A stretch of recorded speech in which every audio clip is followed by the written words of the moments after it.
Waiting they happen. Therefore, who road? Gig bovi yeve no vive. Oh ya simie wama.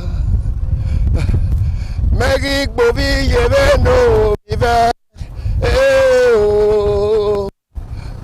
Oh ya simie wama. Therefore, who road? Of your northeast. Landlord and landladies, people who get property for this area. Come slow down. Slow down.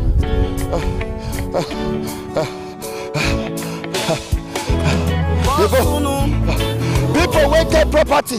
The Siloko Road. From Ikwabazua. Siloko Road, you go reach a go. Ah. Okay.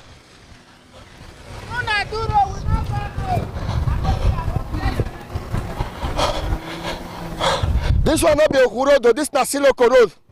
See the Okun Road.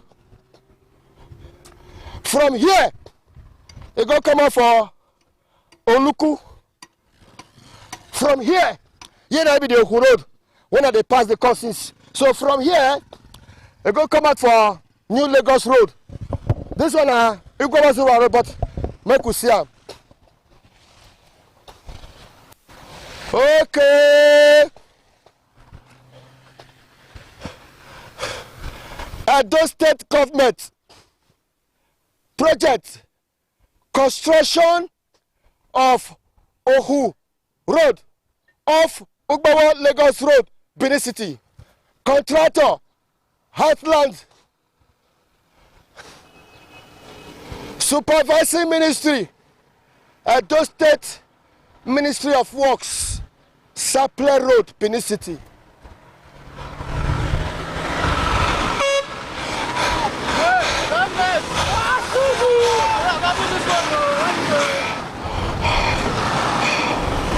Edo State Government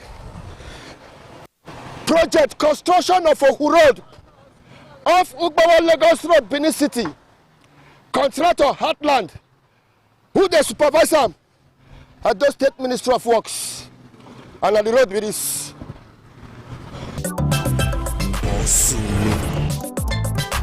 Waiting they happen. You know, yes, Edo State Government. I want give contract on this road. Man, they do a series from Siloko Road to Luku for here. Last year, the last 2 years, during the rainy dry season, that they were supposed to tie this road. If you see the pace of walk, that's the pace of walk. It was very slow. You understand? When they tied it to Laba Junction there, that was the end.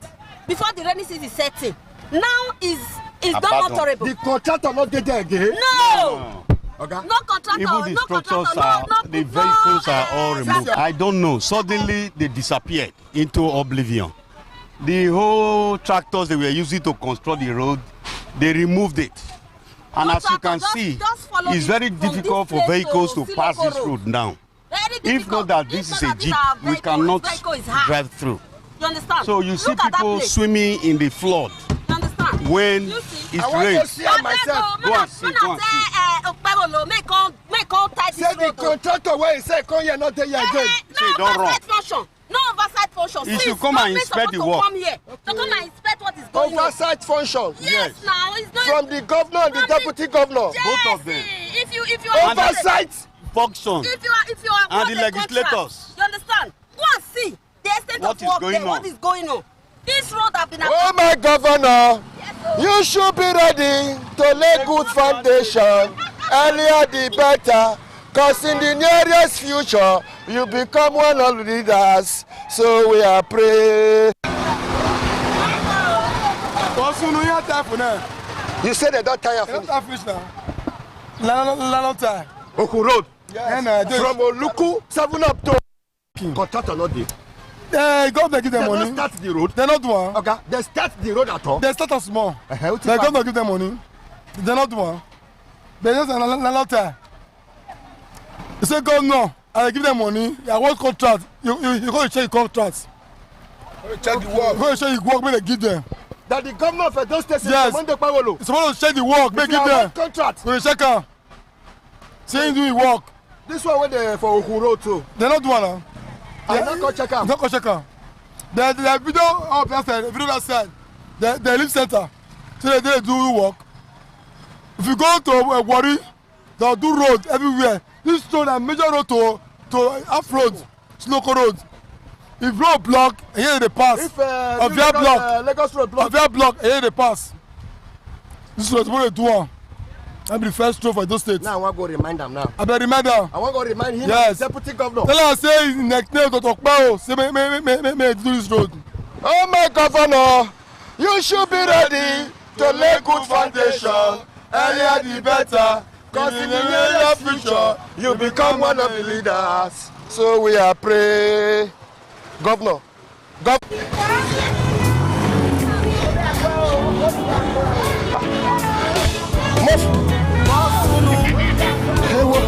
I think for Road for Benin City. I think for Road for Avia North East. That be done want the contract, but we don't see the contract again.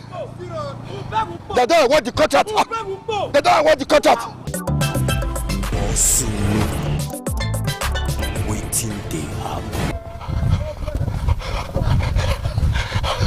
When I come this road 3 years ago, they never tire me. Oku Road for Avia North East. Hey, whoa! When I come this road 3 years ago, they never tire me. Oku Road for Avia North East.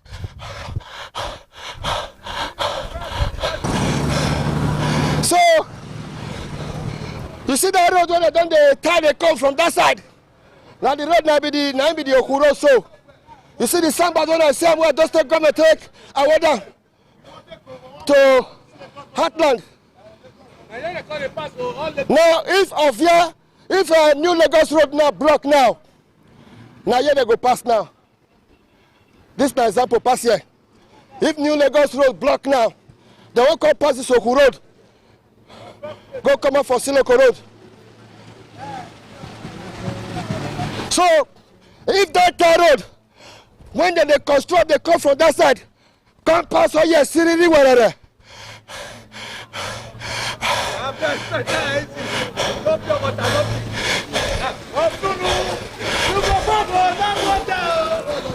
Magik bovi yeve no vive.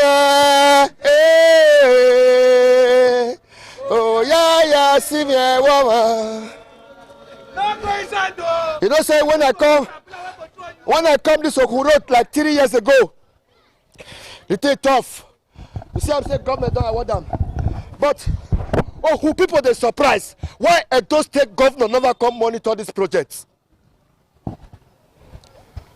The Oku community, elders and youth of this community, they surprised say governor they inspect different roads. Why never come inspect this Oku projects?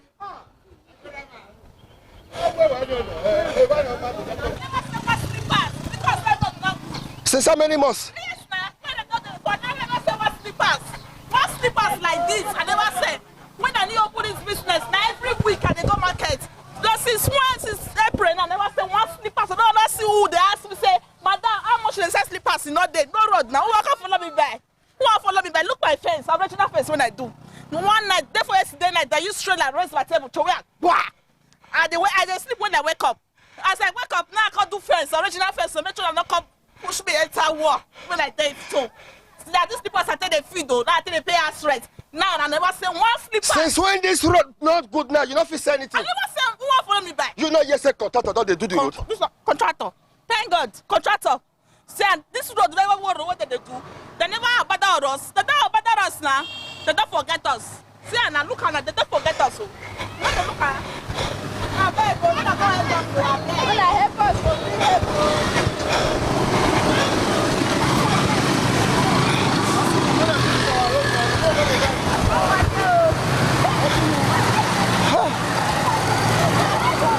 Oku Road. Oku Road. Avia North East, Oku Road. Hey, whoa. Magik bovi yeve no vive. Oh yeah, see me. Baba, say now. I know say you did very happy. Say I just take government. They award this in our road. Big community. What you call the sunu? What you call make una they complain now? You know, no. Hey boy, I said, do I say? No. This place now. Look my house here. Now be this. This very house. Yes. This house. This very house. This very one where that man stands. Where man stands. I surprised when they called say they award the road. We were happy. In all these 3 months, 4 months, they stop doing that. They carry caterpillar, tear all this hole. They say that moat. They call the parks and sand for moat. And they say the land, the sand where they park, I don't know. Look here now. I hear Cosplay. Down from where the tire is, no road. From 8 now we there now. Look my road, look my house. What do you want make the executive make government come to make a make it remember of their northeast Ogun Road. May we call it community. I beg of you. Now we wait for now. But you don't want the contract now. All the according to what we hear, there's no Okpebo. You know award this road. Yes. He said you don't know whether Ogun dey. Okay, Daddy. As I reach Siloko Junction for that side, I see one big signboard. Edo State Government project Ogun Road. They say not give them money. They say not give them money. That then is the house that I bring people here. Because they pass here every time. Okpebo will never pass here one day. We never see him. Yes. So what we they talk now? We want you this opportunity to beg our governor, Model Okpebolo. I beg with Dennis Idausa. Denko, our brother. Yes, in the own village. We want beg make all of them, make they call do the road for us.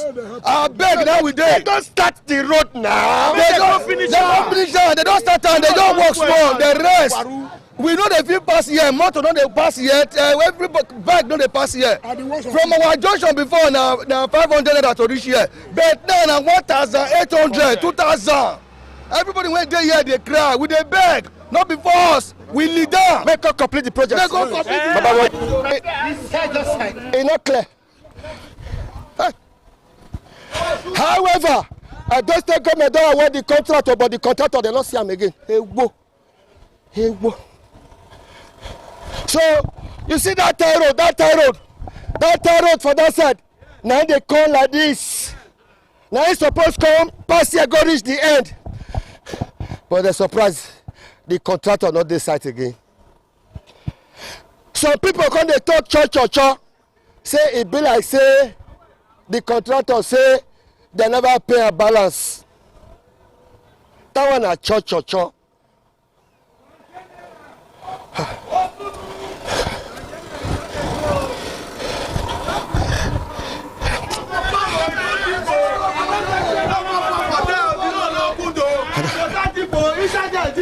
Drop your comment, shut up. Inside there, 2 people. No enter there. Okporo say, win your way. Okporo say, win your way.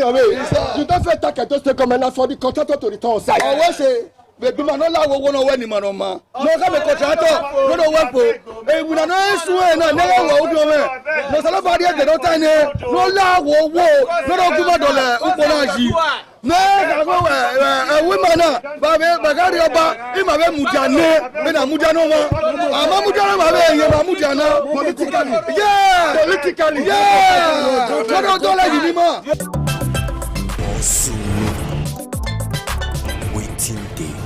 Road is don't overdue for tying. For donkey years, they will promise they will come and tie this Okun Road. Okay. Before this government sit down, they don't talk about this Okun Road. And when this government self sit down, they can't do small and they don't award this Okun Road to contractor. I don't know the one where you call it. They award the road. We see the contractor. We not see the contractor. They award the road. They say they want to do this Okun Road. I mean, for me, even when I was coming this morning, I was telling my friend, I said they use this road, they play politics. Because this one not be road now.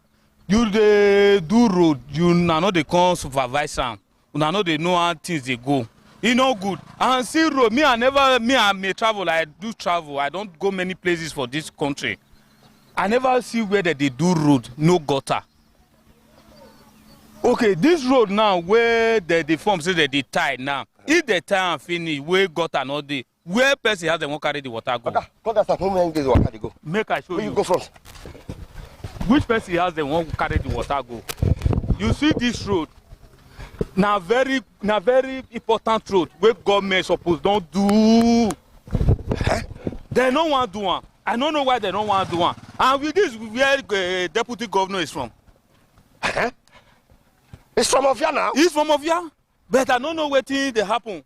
Where no one talk about this road. This road, see where they go time and reach for that side. And the time no be say na one kind solid time. If like say the contractor they use the road they play. The same road now the same time they award this road and Palace Road for upper mission. No, wait, you talk. You say now the same. Then the same time now they award this road and upper mission. Upper this Palace Road where they upper mission.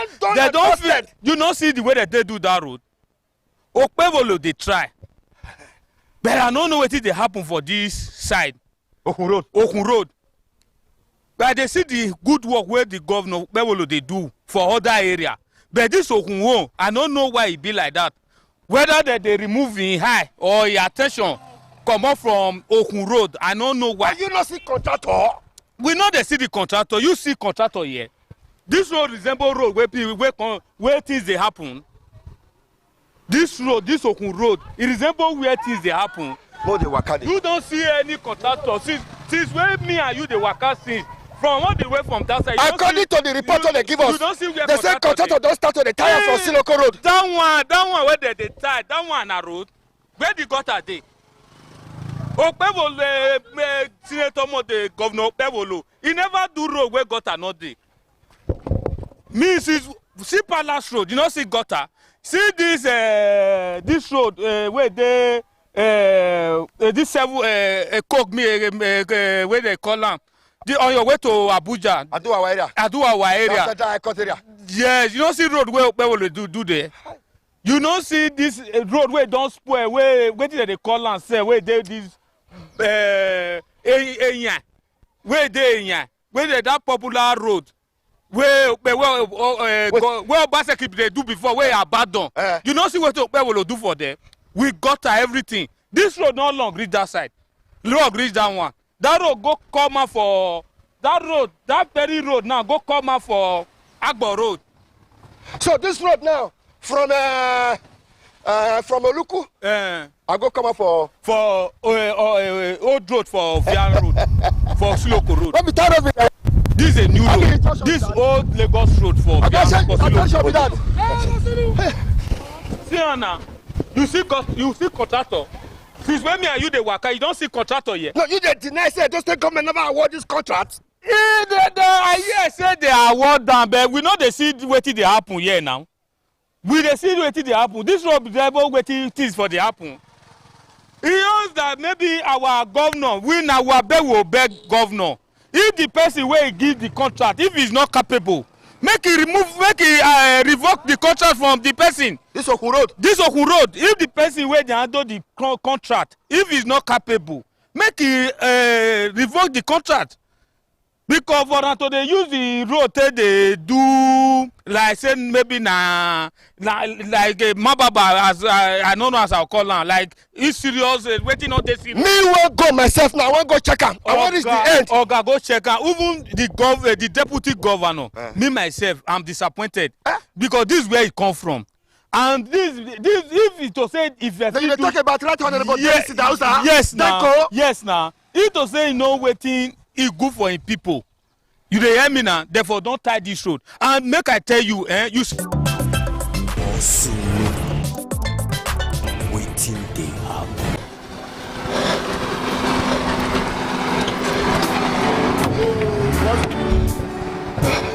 I don't tire. But me they do this road. They don't award the road. They don't award that. They just do a resharp. They just stop her. The road now they swim motor. Every day was sure. And people when they say that they don't even come on. because of the bad road. You see this here now. As soon that time when they take start and they just finish and by then, but it will turn to express. Look at road now. You know, see, I say contractor don't they do. They see title from here. That will be done, but they don't stop the work now. They slow the work. They don't stop the work. No, you know they see loader or caterpillar. I don't see anyone. What's new? I don't see anyone. I don't see anyone. Work again, as I want pass it and me myself the fear I want to party my motor pass it. And I sat I go, I get work for you. And they go side. Let me say, person where they build house now for this area to carry materials come this area. He will first suspend the work. If not, me say this work now my wife will not fit dry pass it. If I pass it and I will show by the go now. All this one they spoil Berry, they spoil Danley, everything, sharp, everything. But what will be the importance of this road, this whole road? How it link? You don't look for Siloko road now. Let's say of your block now. Oh, now here you will use now. Come on, you don't from here go where you go. Go Lagos. Yeah, you don't go where you go. No wahala, sir. How the country now? How the phone now? No wahala. Everything. Everything good. No wahala, sir.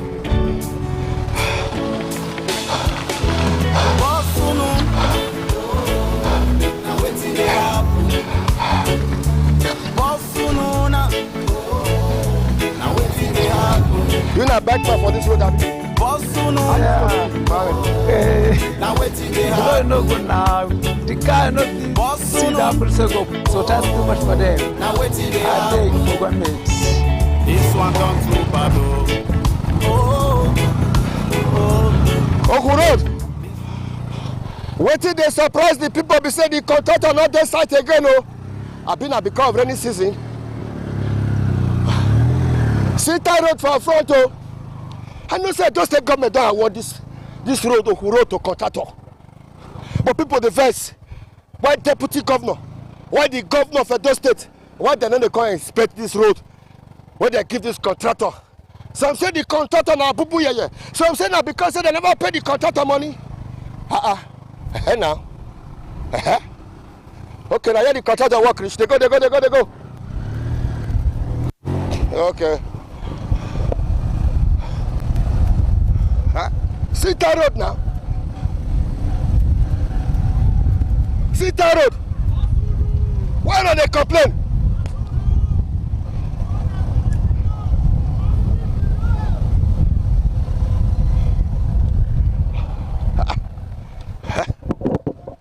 Okay.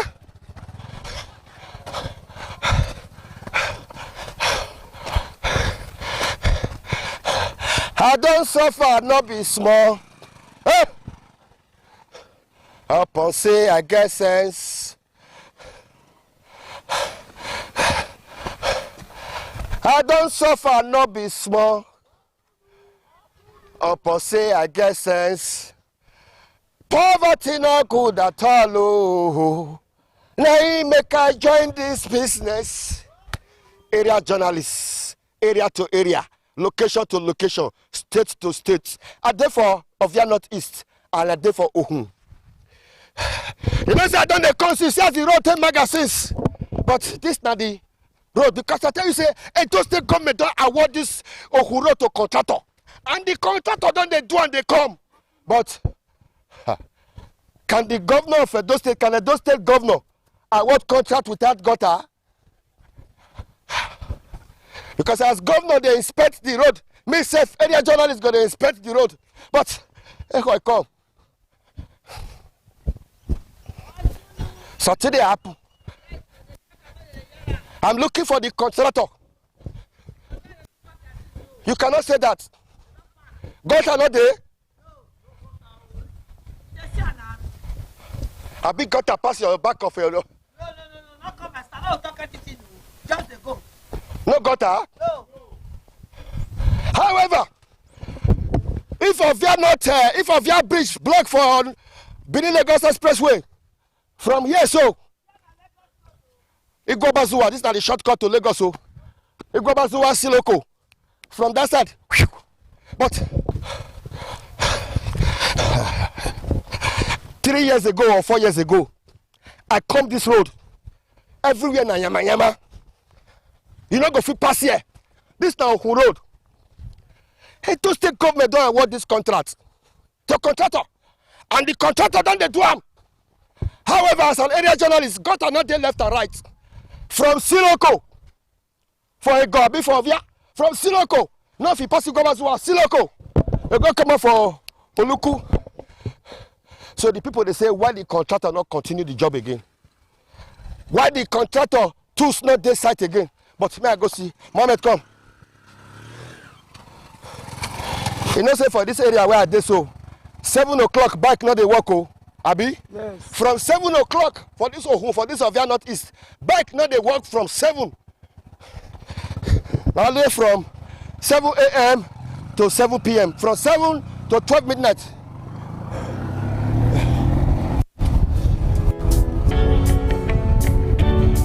I want to take those comments when they award this contract. Contractor.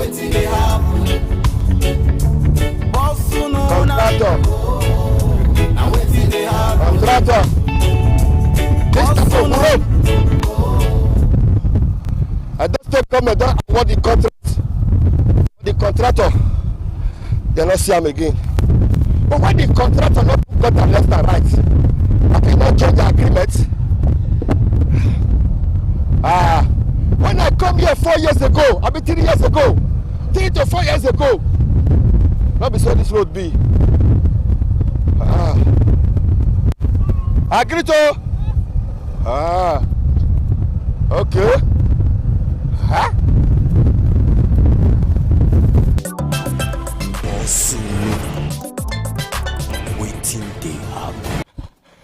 This road when I did so from here to Igobazua, from here to Niro Junction, from here to Okada, from here to Ogbese. Go like this, we're going to come out for a go. Enter like this. Okay. Now Igboshodi community, now you there, so. Igboshodi? Yes, Nebuti community. See problem what we get for here now. Baba, come, that's serious problem. That's serious problem. My brothers and my sisters, what we get the community. Let me smart, you see, some years ago, yeah, not be like this, oh, bro. Wasunu, that's how we say, the worst part now, our Baba, they pass here.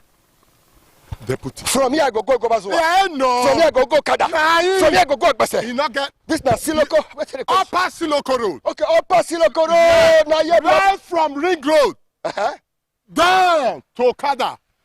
Now the road be this. It's New Lagos Road block now. For that side. Now y'all love that they follow. See the way we do. We don't talk, we don't tire. We even tag us say we see you, Baba. Which particular spot are they so? Igboshodi Nebudi, between Igwadalo community and Igboshodi community. After Igwadalo you don't pass. So now this just stay there so. From that place to this side is Igboshodi Nebudi community. That you there so. Wasunu, what do we want to do? That's what we say, Amo. We don't talk. So if of your river block now, now here that they follow. One that they sit down now, so a block now. Emmanuel, one way. As you follow here now, back out, so you for New Lagos Road. Down to Lagos where you they go, you not get problem. The only problem we get now here. This very road now lead to Okun. Oh, this Okun now. Yes, Okun. Now that why they investigate the corner territory. Exactly. Now Okun road that they investigate the corner territory. Igboshodi and Okun, we get common boundary together. Igboshodi and Okun. We get common boundary together. They even get plot. You not to that place in our boundary not too far for there. We don't talk, we don't tire. Our Baba na here for common. Oh my governor. Deputy governor. Deputy governor. Yes now. Denko. Is that on Aviana? Every day. Now the road where serve you now, where serve us now, the one with the old road where they follow. Sell for back. Now the small car can they follow now. That road we don't abandon them, but that one the whole road before they do this one 1977. The old road. Now they do this one 1977. 1977. Yeah. If I'm not mistaken, bro. More come this side. That's what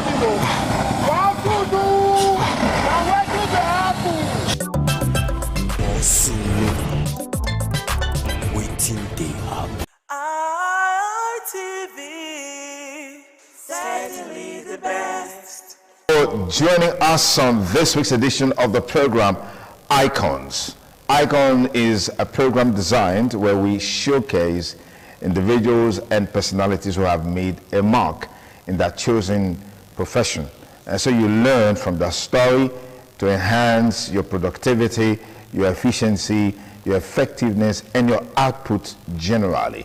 The program was designed to ensure that we give value to life from the experiences of those who are contemporaries, those who have gone ahead of us to achieve so much in the society. And I'm Sonny Duke Okosun, your host on the program. My guest is Chief Henry Iyobosa Legema, the iconic Legema, I must say. Good to have you on the program. Good to have you on the program. All right, let's look at how the industry has evolved over the years. What used to be in the days of yore, not happening anymore. But if you were to do a comparative analysis between what you used to have then and what we have today, in terms of revenue streams, in terms of technology and all of that, what would be your key assessment points?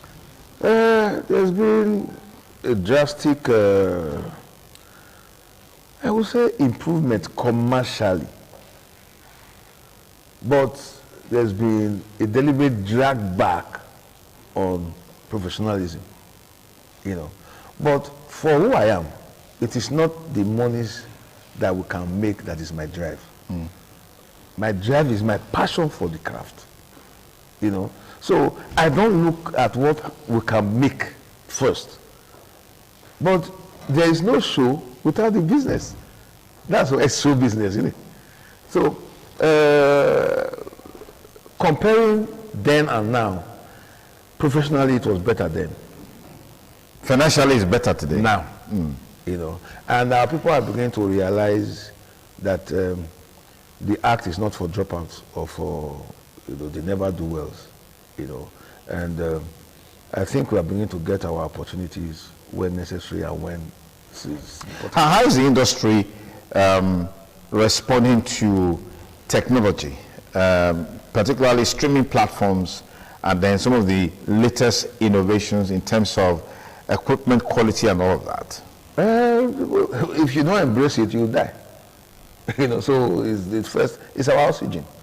You know, that's what we have. That's why it was quickly embraced, and we're all, you know, actualizing, you know, the new things we're learning. You know, there are SEMP, for instance, is organizing the relevance of AI to filmmaking, and AGN has done something like that. You know, all the kids they are doing, they're, you know, integrating and reorientating our people in the new terms for the craft. You know. So who would you say are your greatest motivators, your mentors in the industry, people you looked forward to both locally and on the international stage? I don't have anybody internationally. Is there a reason for that? I'm a complete Benin man, my brother. I'm 101% Benin man, and my craft is my craft, not Oyibo craft. If you see my style, my craft is not tainted by any influence, especially Oyibo influence. You know. I am first of all a Nigerian, and I try to, if I can't tell my story by myself, who will tell it for me? You know. So as for people I've looked at, my role models, so to speak, the first one will be Akin Keru, late Akin Keru. Yoruba man whose mother was Obamedu. One of the finest actors I have ever seen in my life. He was in that great Lambodo. Was one of the artists here who represented our state in the team and I was in that same production, but as a page boy. In 1977. Wow. You know, Akin Keru was one of the greatest actors Nigeria ever saw. Then of course Sam Loco, you know, and O.J. Ben, Cleophas Elegon, Amiwo's father in Port of Life. Okay. Those were thespians, my brother. They ate, drank, lived, slept drama. You know, even Felix Ogie, Kasma Suleiman, you know. Then in the nowadays, RMD, my contemporary, another fine actor, was here in Benin.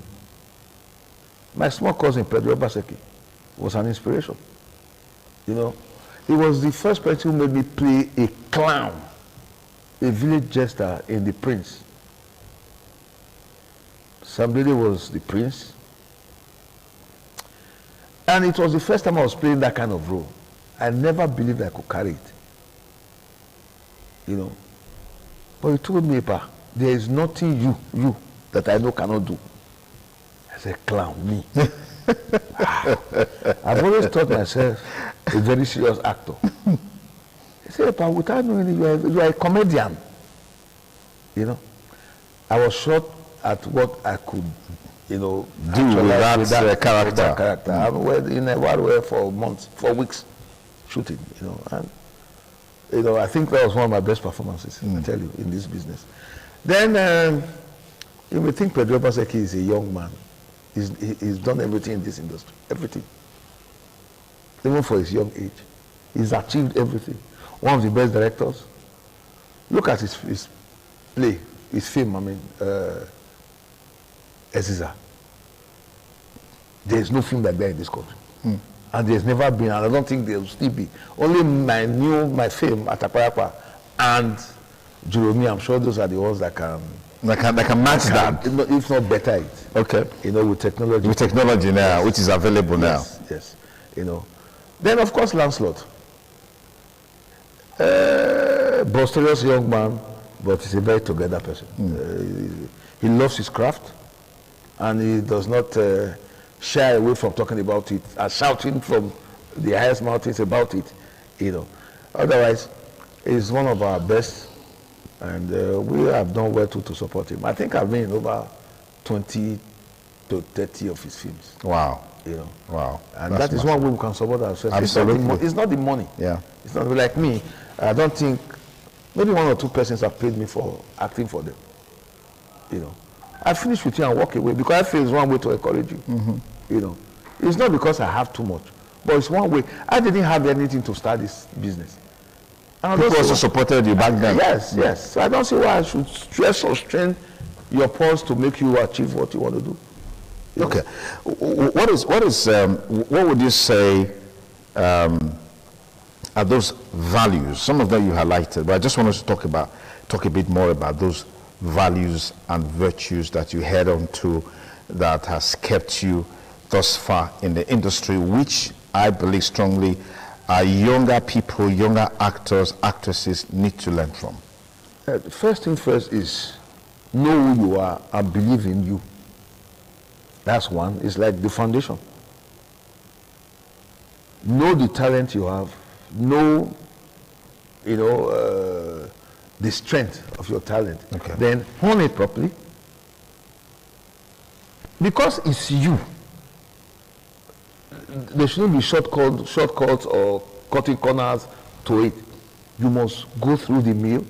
That's the only way you can actually be, you know, when they say wet your whistle, that's the only way you can actually clean your pipe. Or like cleaning your lungs for fresh and clean breath, you know. Then two, you must be dedicated to the craft. Otherwise it will leave you. It's like a guitarist who leaves his guitar for 1 month. The guitar craft will leave you.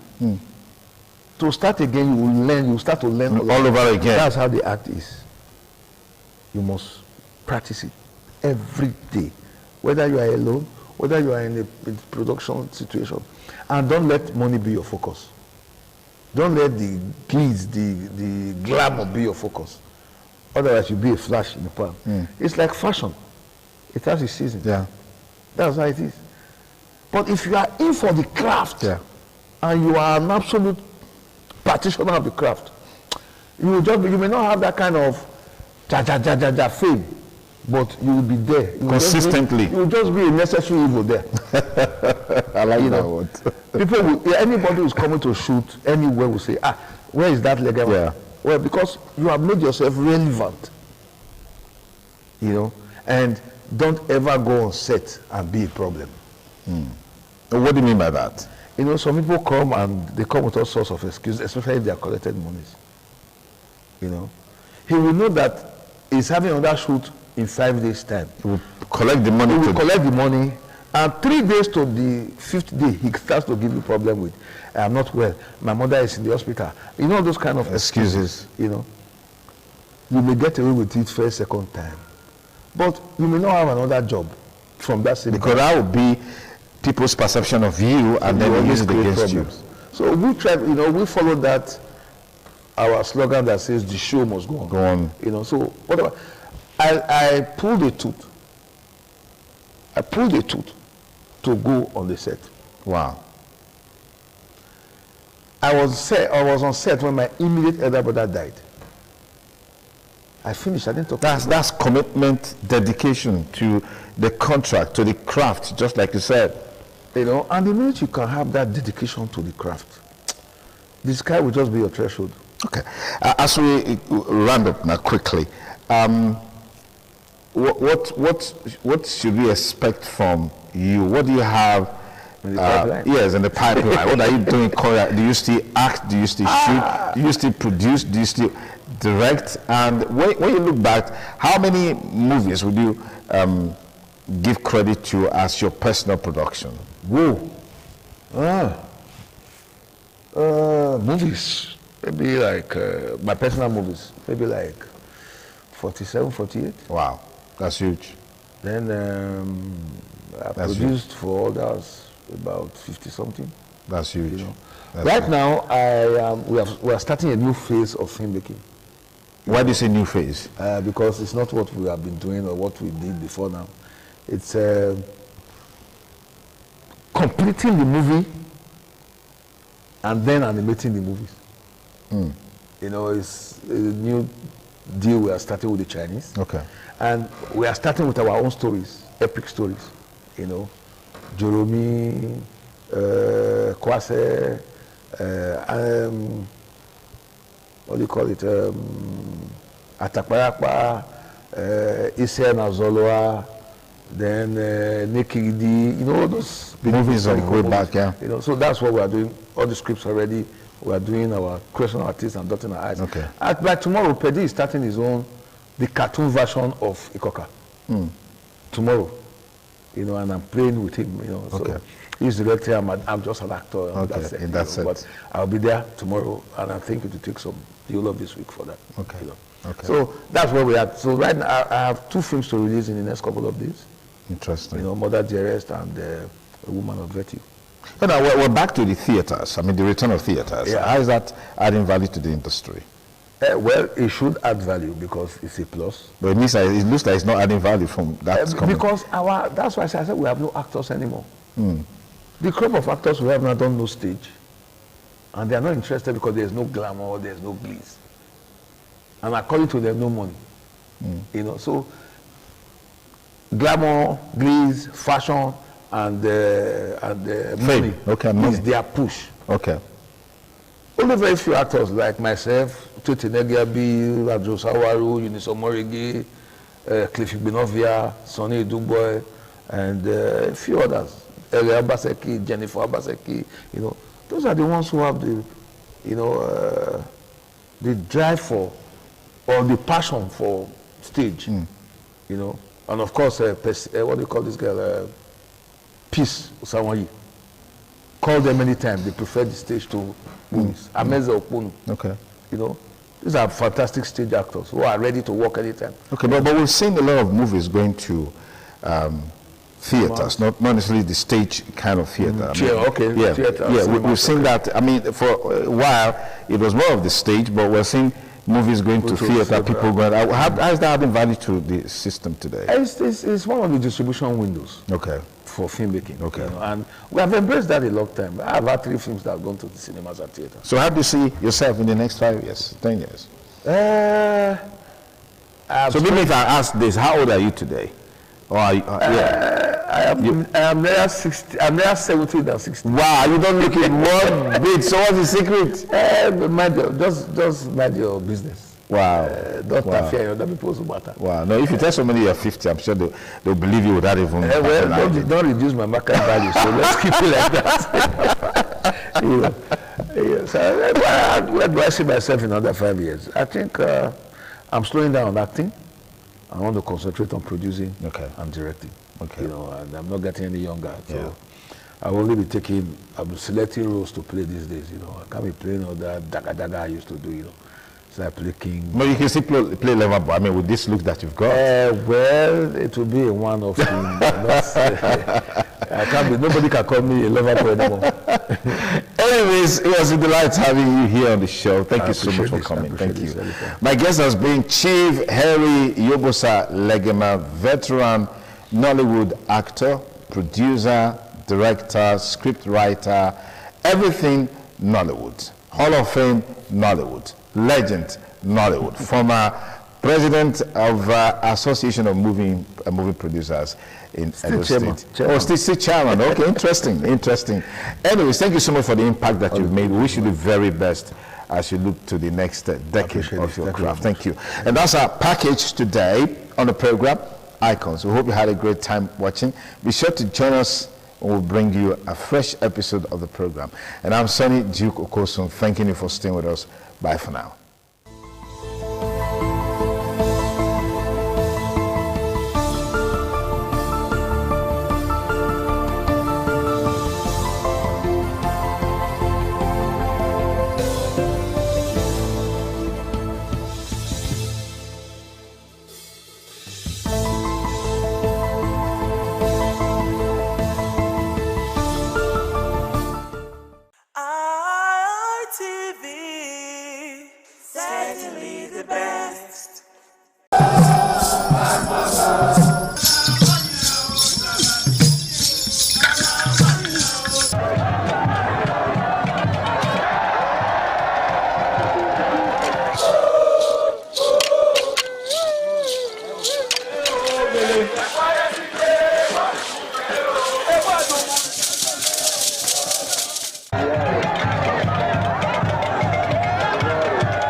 The Ugewe is the final ceremony of the series of festivals. It is one of peace and lightheartedness, following the more solemn of the ritual year. Ugewe is the festival of the Ewe leaves, a symbol of good luck and joy. It is the most popular of all that heralds the dawn of a Benin New Year, new vow, newness of life and freshness of life, and a new hope for the future. In the evening, the Ewe leaves are presented to the Oba of Benin in grand style in a colorful ceremony. The Ihogbe Society, amidst singing and dancing, bring the sacred leaves that symbolize good luck, blessings, peace, and prosperity. Each of the senior members of the Ihogbe proceeds to give the sacred leaves directly to the Oba of Benin, and others put theirs at his feet.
This is Akwa Game, a popular game in Africa played by our ancestors to entertain themselves after each day of farming.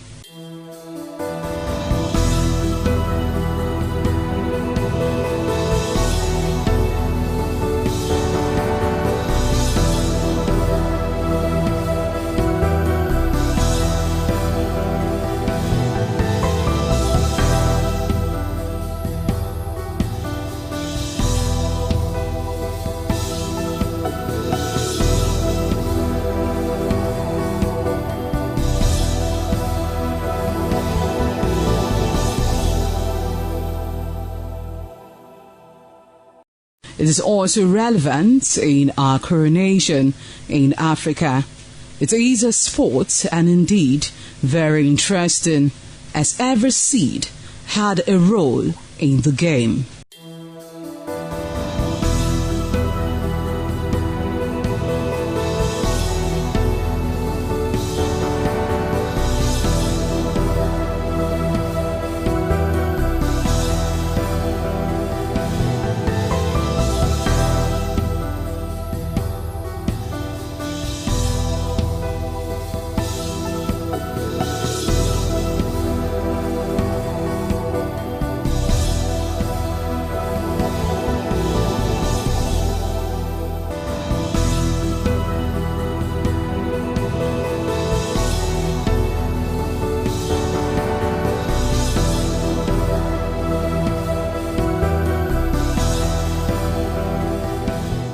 Playtime is 45 minutes per set.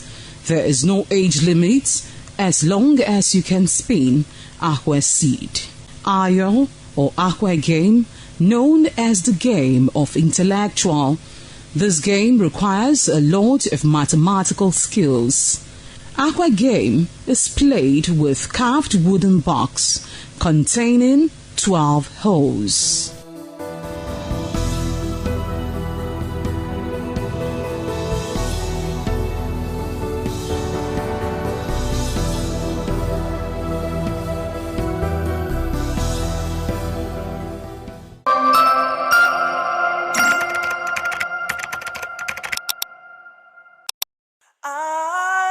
RTV, certainly the best.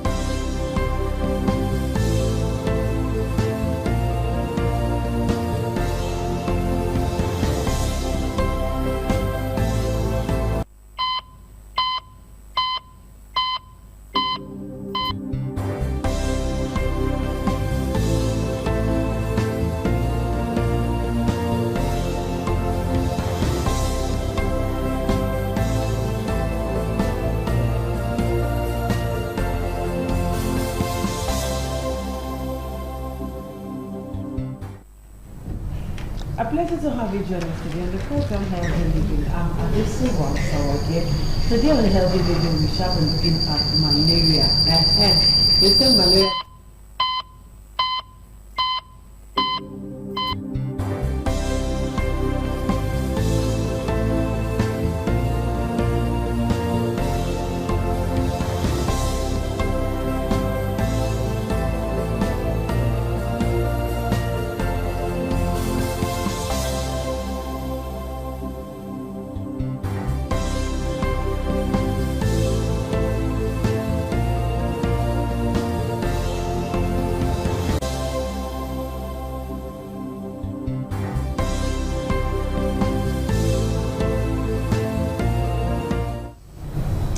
Good afternoon and thank you for joining us today on the program Healthy Living. I'm Adesu Wansawage. Today we're going to look at malaria, prevention and of course treatment. Most of us already know what causes malaria, but for the purpose of education, we're going to go all over that again. And I have with me in the studios Dr. Jolly Nosa Iguma, the CMD Jonas Medical Center here in Benin City. A pleasure to have you join us today again, Doctor. Good afternoon. Good afternoon, viewers. Okay, so how is everything? Everything is fine. All right, we are in the rainy season now, and malaria is everywhere. Talk to us. Walk us through that line. Malaria. What malaria is? What fever is? How do we get malaria? What not should be done and be done in this regard?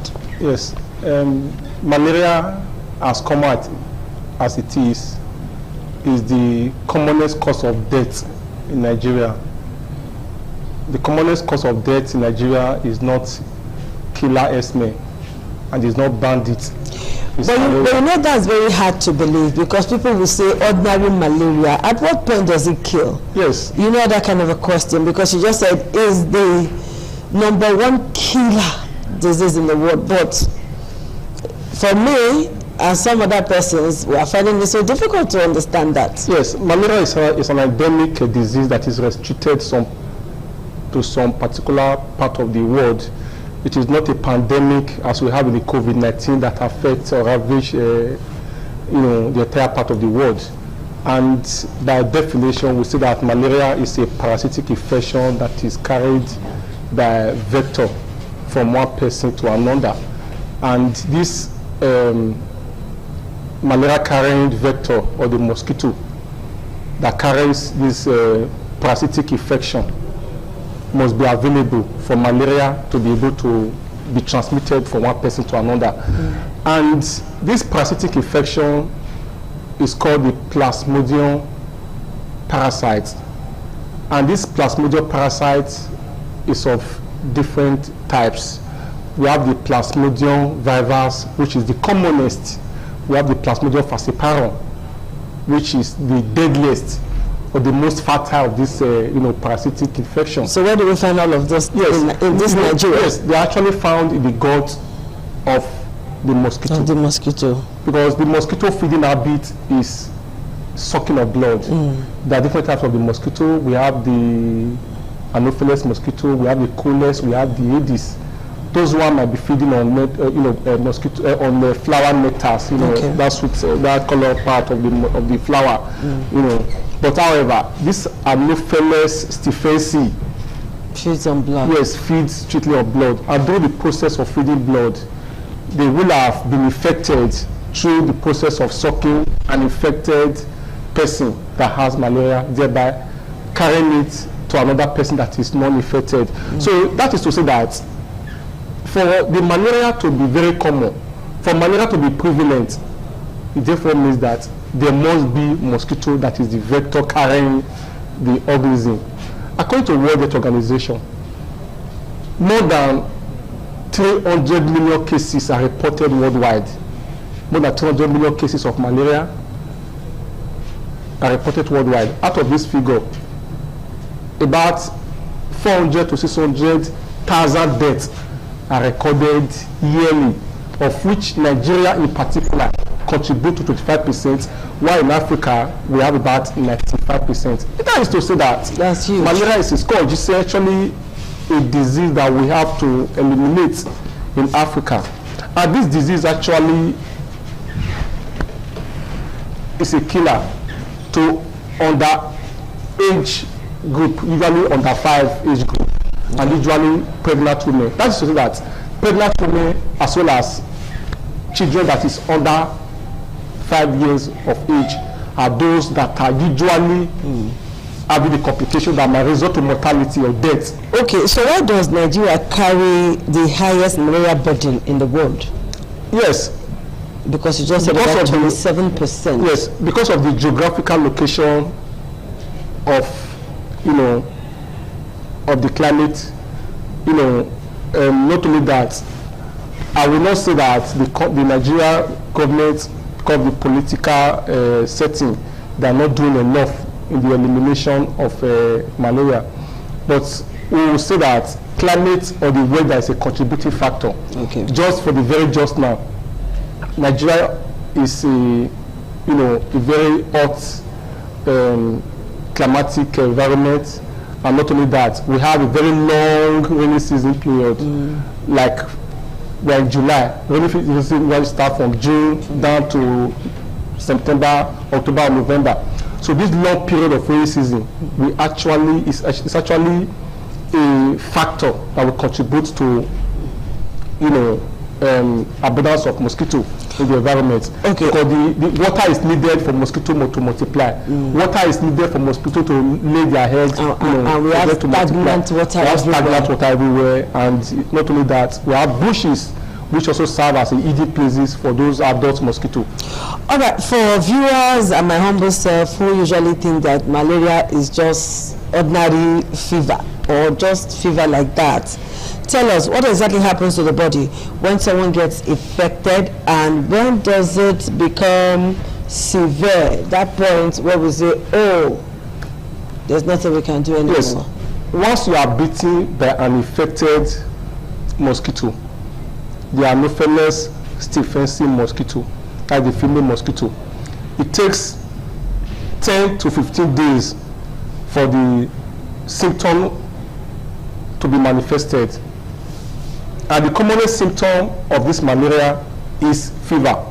The reason why some people will say malaria fever. And once you say fever, some people will even think it's the malaria. It's malaria. But the commonest symptom, the malaria is a disease. The fever is the symptom. Okay. The commonest symptom of malaria is fever. And the commonest cause of fever in Nigeria is malaria. It's malaria. The commonest cause of fever. My body is hot, I'm feeling feverish. What comes to mind is malaria that is responsible for it. But that is not to say that other disease conditions cannot also cause fever. Other than the fever, another symptom that the malaria can cause is cheese, that shakiness. Not only that, headache is also a symptom. Joint pains or joint weakness is also a symptom. Okay. Then you can have abdominal pain. Usually in children, abdominal pain can also be as a result of malaria in children. Okay. Not only that, nausea and vomiting.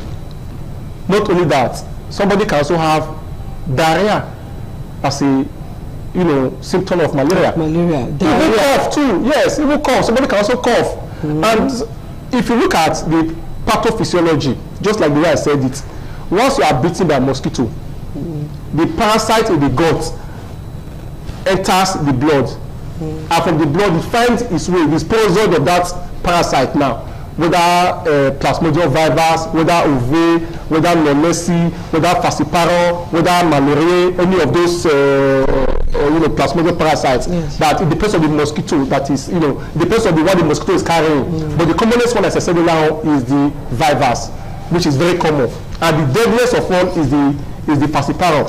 So once it enters the blood, it goes into the liver. It's the liver that is an organ that enables those parasites to mature and multiply. Thereby, it empties into the blood. By the time it leaves the liver and enters the blood, that is when somebody starts manifesting those symptoms. All right, we're going to take a short break now. When we come back, Doctor, we'll be talking about prevention and, of course, protection, because that is the point we're getting to now. Malaria is hitting people now again, and in a very, very, very serious way. All right, we're still here, and we're talking about malaria with Dr. Jolly Nusa Igoma. So at this point, Doctor, let me ask you this question. You know that once somebody is feverish, we look for PCM, we look for something, or somebody can even go all out to say, let me go get malaria drugs, we do self-medication, we rest. Maybe after some weeks, the symptoms comes back again. So what are the danger signs that means that someone with malaria needs to go to the hospital immediately and not stay at home and be doing self-nurse and self-doctor? Yes, malaria symptom can be acute. It could also be a severe form.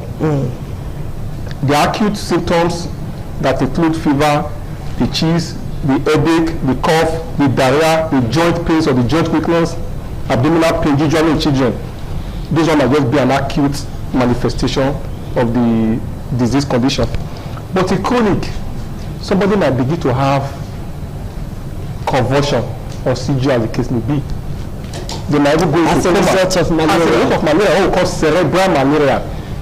It therefore means, you see, when people will say that after the feverish condition, they now start talking, having what you call, hallucination. They start saying things, visual hallucination.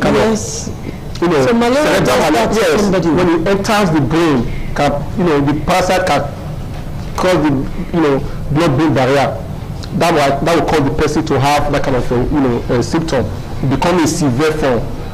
Of course, you don't have to wait till it gets to that before it gets to that stage. Not only that, some person that begin to even have what we call malarial nephropathy as a complication, where the malaria will now even affect the kidney as an organ, usually the Plasmodium falciparum. Some people can come down with kidney failure because of malaria. Some person might even come down with a pulmonary congestion. They will be having difficulty breathing because of malaria, as the case may be. Not only that, some person might even begin to pass dark color urine because once the liver starts releasing those toxins in the system, which the malaria parasite now into the blood, because the liver is actually the organ where the parasite will have to be matured before it's now releasing to the blood. Therefore, it attacks the red blood cell. So when you start destroying the red blood cell, somebody might become anemic, which may even require blood transfusion for this particular individual. Not only that, somebody might even begin to have passage of a blood urine. As a result of malaria. Yes, exactly. What the red water fever, as the case may be. So you see that malaria can cause death. Malaria is curable and is preventable, and it's also a killer disease. Okay, let's look at the R21 vaccine that was somewhat talked about in 2024, I think middle 2024, and we had states like Bayelsa and one other northern state as pilot state to try the vaccines. How far with the vaccine, doctor? Yes, the vaccine is still on trial. Okay. It is not a vaccine for the very just now. You can just go to any clinic or hospital that you access. It's still on because the target is for children and young adults. Well, what about pregnant women? Because they also it's very dangerous for them to have malaria. For the pregnant women, we already have a target for them. That's what we call intermittent prevention treatment. For the reason that, for the fact that we are aware that if a woman is pregnant and this woman develops malaria, this woman is at risk of having preterm labor or preterm contraction that will result to a preterm death. Not only that, it's still possible for a woman that is pregnant that develops malaria in pregnancy to have what we call intrauterine growth retardation. The baby will be having a stunted growth that might even be comfortable to life, but might not even be able to survive in that early stage of life. So as a result of that, every woman that comes for antenatal will give them 3 doses of IPT at different time. Whether they come down with malaria symptom or not. But that is different from malaria in pregnancy. Somebody that is pregnant can come down, somebody that is pregnant can come down with malaria symptoms, and we must be very sure that it is malaria. That is why the investigation, the laboratory investigation is very important. Either the use of microscopy or the use of rapid diagnostic test, which will actually reveal that this patient has malaria. Then we can treat this patient like a normal patient, considering the risk against pregnancy. So for pregnant women, we already have a target for it. So the vaccine is to target young children. Is to target under 5 age group and young, adult, as the case may be, because the major deaths that we say that 300,000 to 400,000 deaths are recorded yearly. I will tell you that pregnant women as well as underage children, usually less than 5 age, are usually the highest number that is recorded in terms of deaths. So those persons need the vaccine. However, we are still expecting that very soon the vaccine will be very common. It was a great relief, and it was well accepted when federal government came out with the announcement that there's going to be malaria vaccine and all of that since 2024. Abby, Yes. Maybe say doctors. Yes, actually, the actually came up with it in 2021. Okay. So it was in 2024, he got to Nigeria, but not too very accessible. It's still not very accessible. Because one may be tempted to ask, COVID-19, within 6 months, the vaccine was everywhere. Because it was a pandemic. So because this one is not a pandemic. Yes, it's an endemic disease. It's restricted to, to Africa. To Africa and some, few European and Asia country, as the case may be. Don't forget that even during that COVID-19 pandemic era, when those vaccines came out, how many of them were produced in Nigeria? It was international donor. We got them through donor. We get some vaccines from the international community. Yes, How come malaria is not one of them till now? At least the whole place should be like flooded with malaria vaccine since it's endemic. That is supposed to be the goal. That is supposed to be the goal. That is where the international body. That is why we still believe that. Is it that some persons are not pushing the right buttons at the right corner? And in pharmaceutical, this is not something I'm supposed to say on air. I will tell you that the commonest drugs available are malaria drugs. Everybody so once you have the vaccine and maybe they say malaria drugs. Nigeria is now certified free for malaria. Even when you go to hospital, I will tell you that they will say 1 out of every 5 is malaria. I was somewhere trying to pump my tire, and then this Alagbo, this herb, these people that sell herb, how do I call them, street hawkers of herb, was administering Agbo to somebody. Yes. And he said, after you take him, 2 hours, go take fancy that. You know that fancy. And then I say, hey, okay, make a right time. And then he wrote it. He said, now that one, after you take this, I go. So I'm beginning to wonder what is really happening to us when it comes to taking care of our health. Yes. What you have said now, that malaria is dangerous. It is not just, it is not ordinary. It is a killer thing that we should be mindful of. Yes.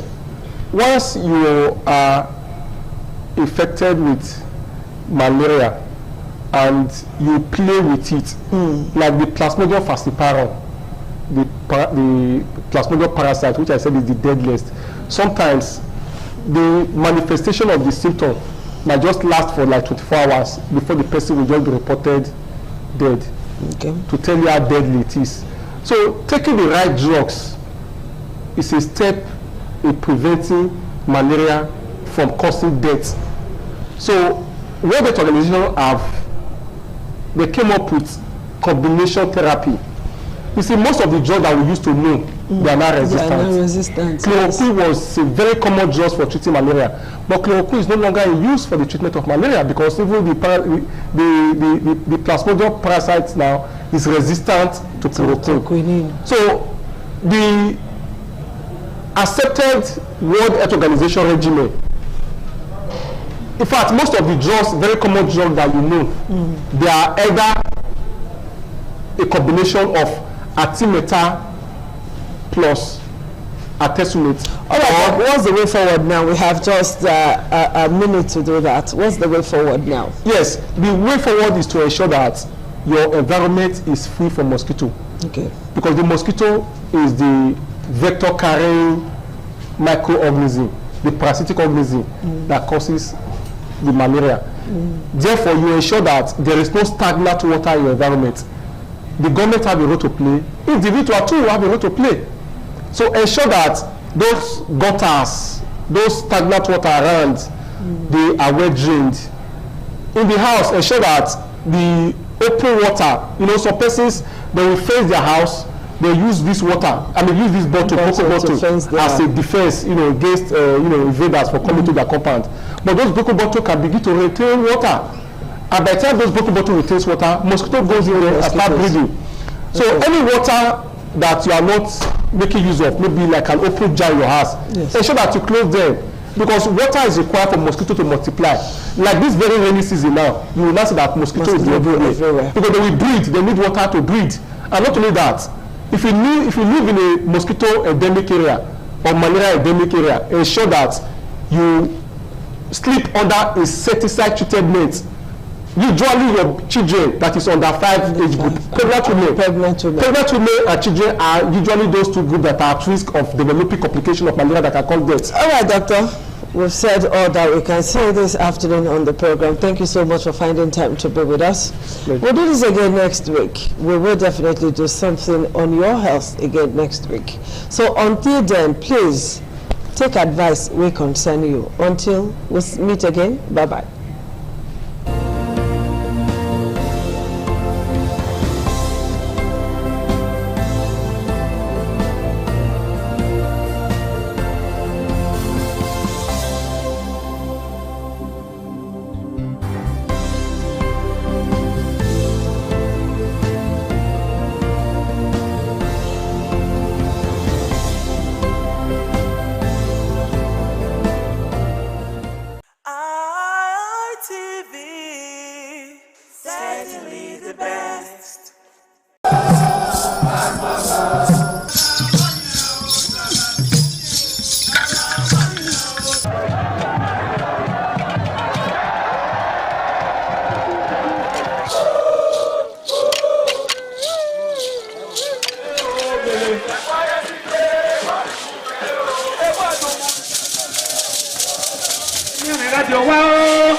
Omonomba Nedo Ukwakwalokpolo Ewai II, Oba of Benin, performing during the 2025 Ododua Festival. Ododua Festival is unique as it was organized in honor of Ioba Omoni Hwoyeme, Ioba Ewai II, as part of activities for her burial rites.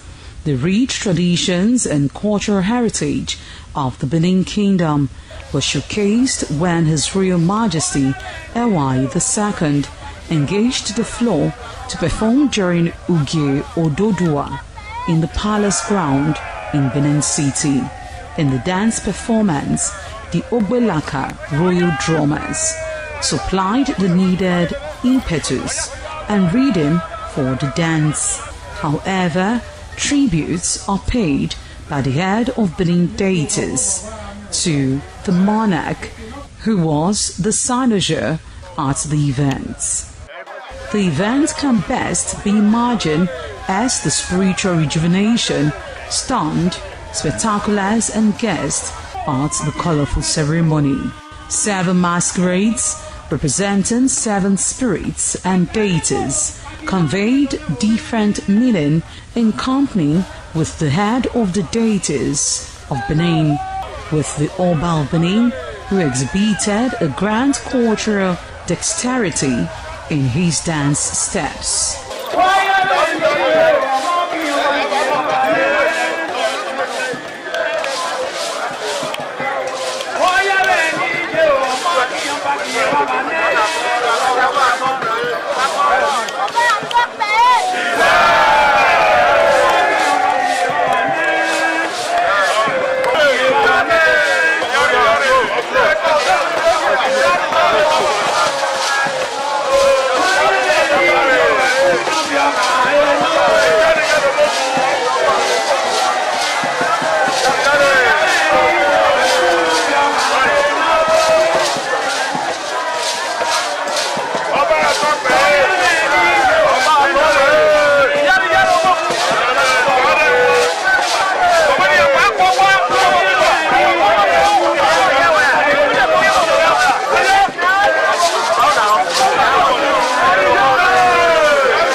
What does one do with a bunch of memories? Laugh about them, cry over them, or capture them? I know what I'll do with such memories. I'll showcase those memories. Yes, I will show them to the world. I will flaunt those memories.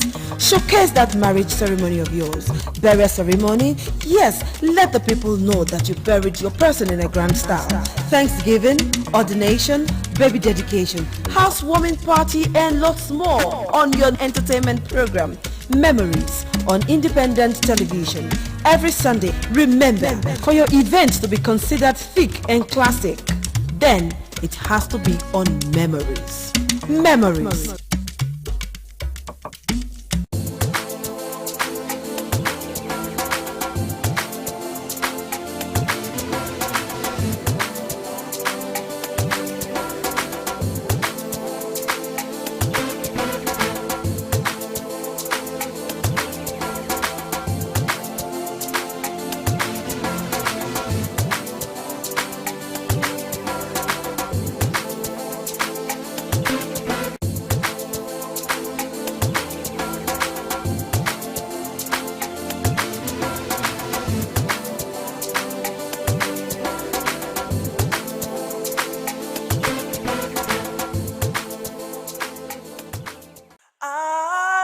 ITV, certainly the best.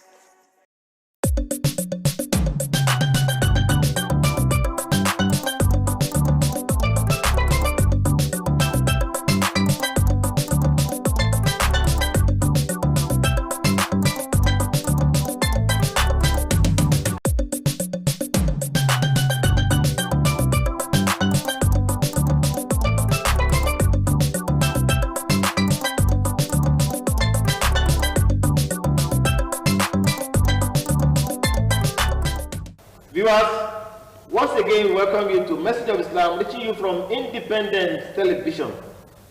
Inshallah, today we have another relevant topic to look at. I have your uncle Al-Aji Al-Amin Alao. Today, inshallah, we are looking at the topic, position of Islam on intoxicants. To take this vital topic, I have with me in the studio this evening Al-Aji Ustaz Arun Humar. Assalamu alaikum. Welcome to the program.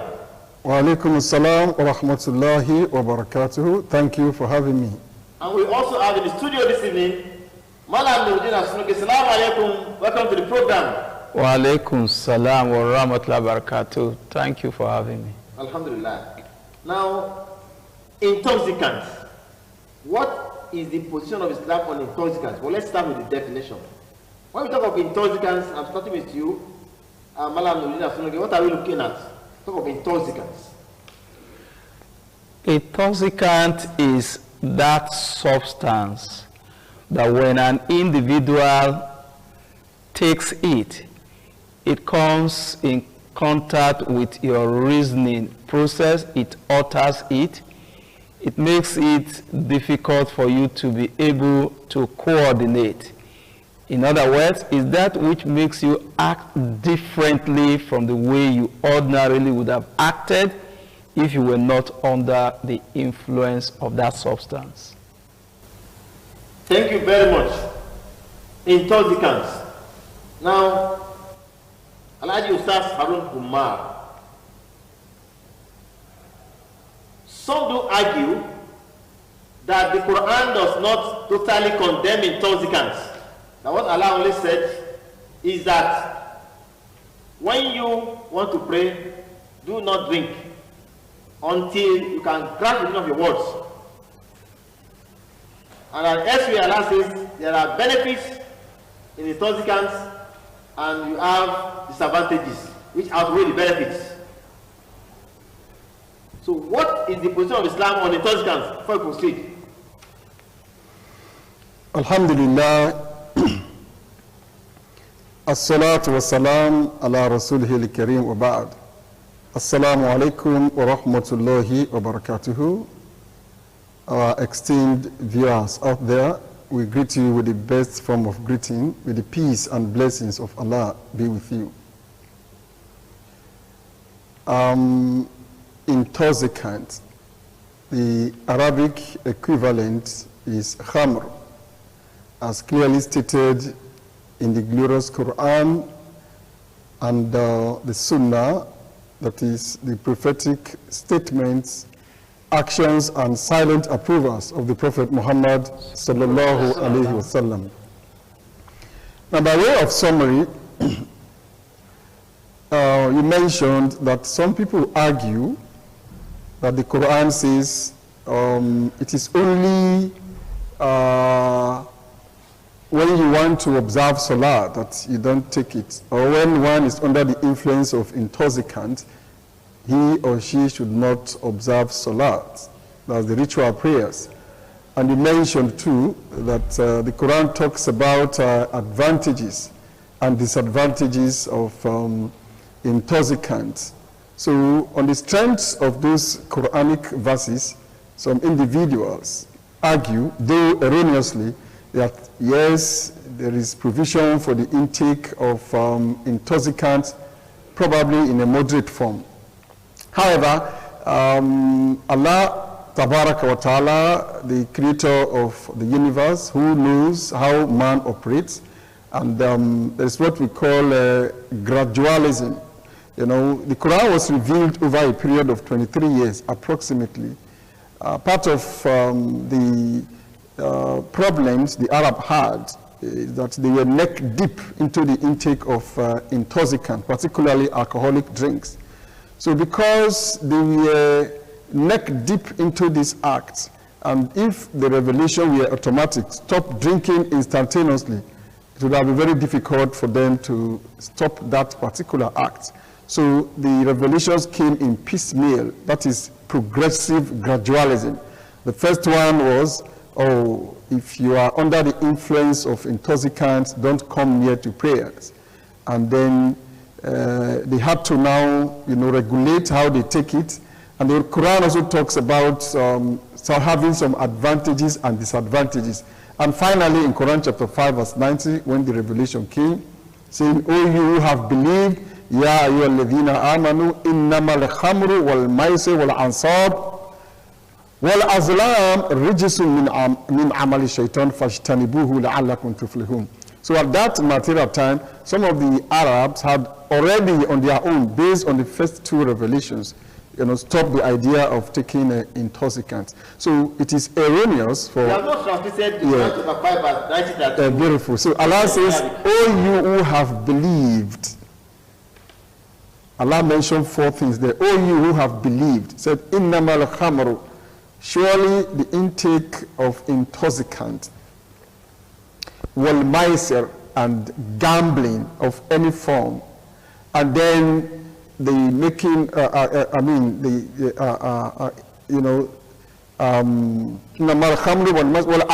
slaughtering of animals, idolatry. You slaughter an animal, you take it to the altar in order to worship idols or to accord respects that they do not deserve, or kind of a honor that should be given to Allah alone. And divination.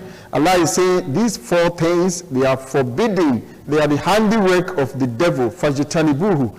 Abstain from all of them if indeed you want to be successful both in this life and the hereafter. Thank you very much. If you are just joining us, we are looking at the topic, position of Islam on intoxicants. I'm coming to you again, Malam Nuruddin Asunoki.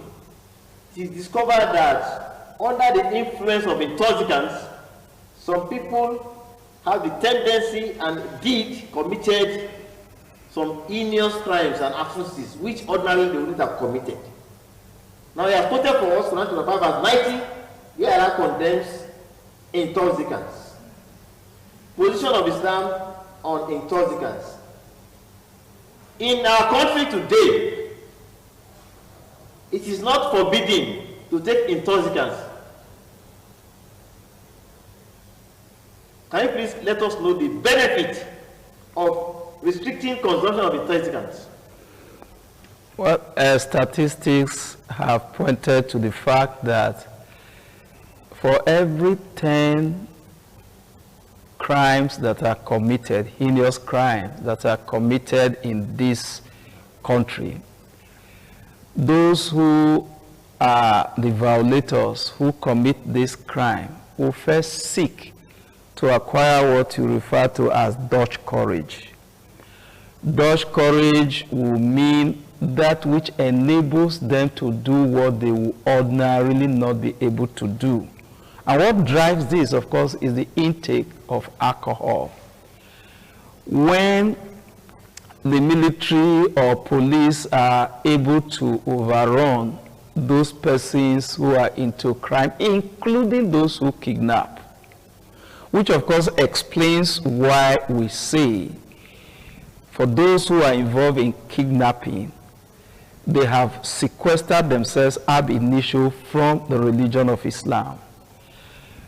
Because when you carry out a raid, and some persons too have been apprehended, what is it that they do?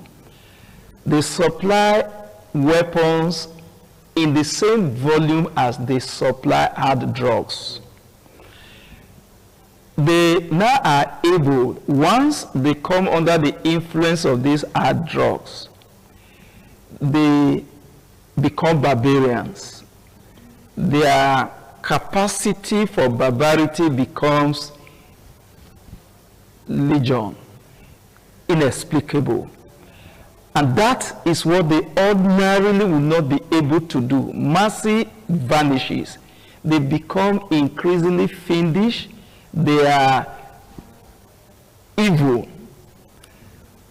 They derive this from the influence of the drugs that they take. Otherwise, how do you, for example, would explain that some individual would have taken into captivity a lady who is heavily pregnant? Whether it was due for her to deliver or it was fear-induced delivery, she has a baby. And this baby begins to act like it is natural, seeking attention, and will cry like every newborn baby will cry. And this individual will feel disturbed. You know, they just cannot reconcile themselves with the audacity of such a baby to disturb the equanimity of the minds of this individual, which quite a number of them no longer has. And so you pick that kind of baby and throw into an anthill. You can begin to imagine how excruciating the pains. But the drugs have known their feelings. They no longer have capacity for compassion.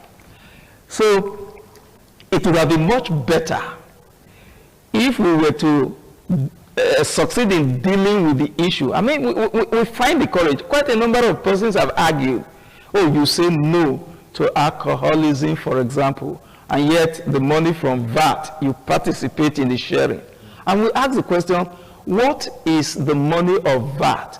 You need to do a holistic analysis. So if you, for example, say what was gotten from alcohol was X trillion, then let us find out what was the corresponding amount of money that was expended in fighting insecurity, and by how much this alcohol that had given us trillions in terms of VAT had contributed to the issue of insecurity. And again, how does the issue of the alcohol business operated to narrow the capacity that we have to deal with the issue of food security? Because if I am a farmer today, the natural tendency is to maximize profit. And so I would rather sell to the breweries my maize, my millet, which go into the production of alcohol that is deleterious. It's not healthy in the least, regardless of what the position of Islam says. Medically, it has been established, whether it is liver cirrhosis, whether it is a kidney problem and all that, they all are traceable to the issue of alcohol, in addition to the serious threat of food security. If I took part, for example, It has capacity for nourishing.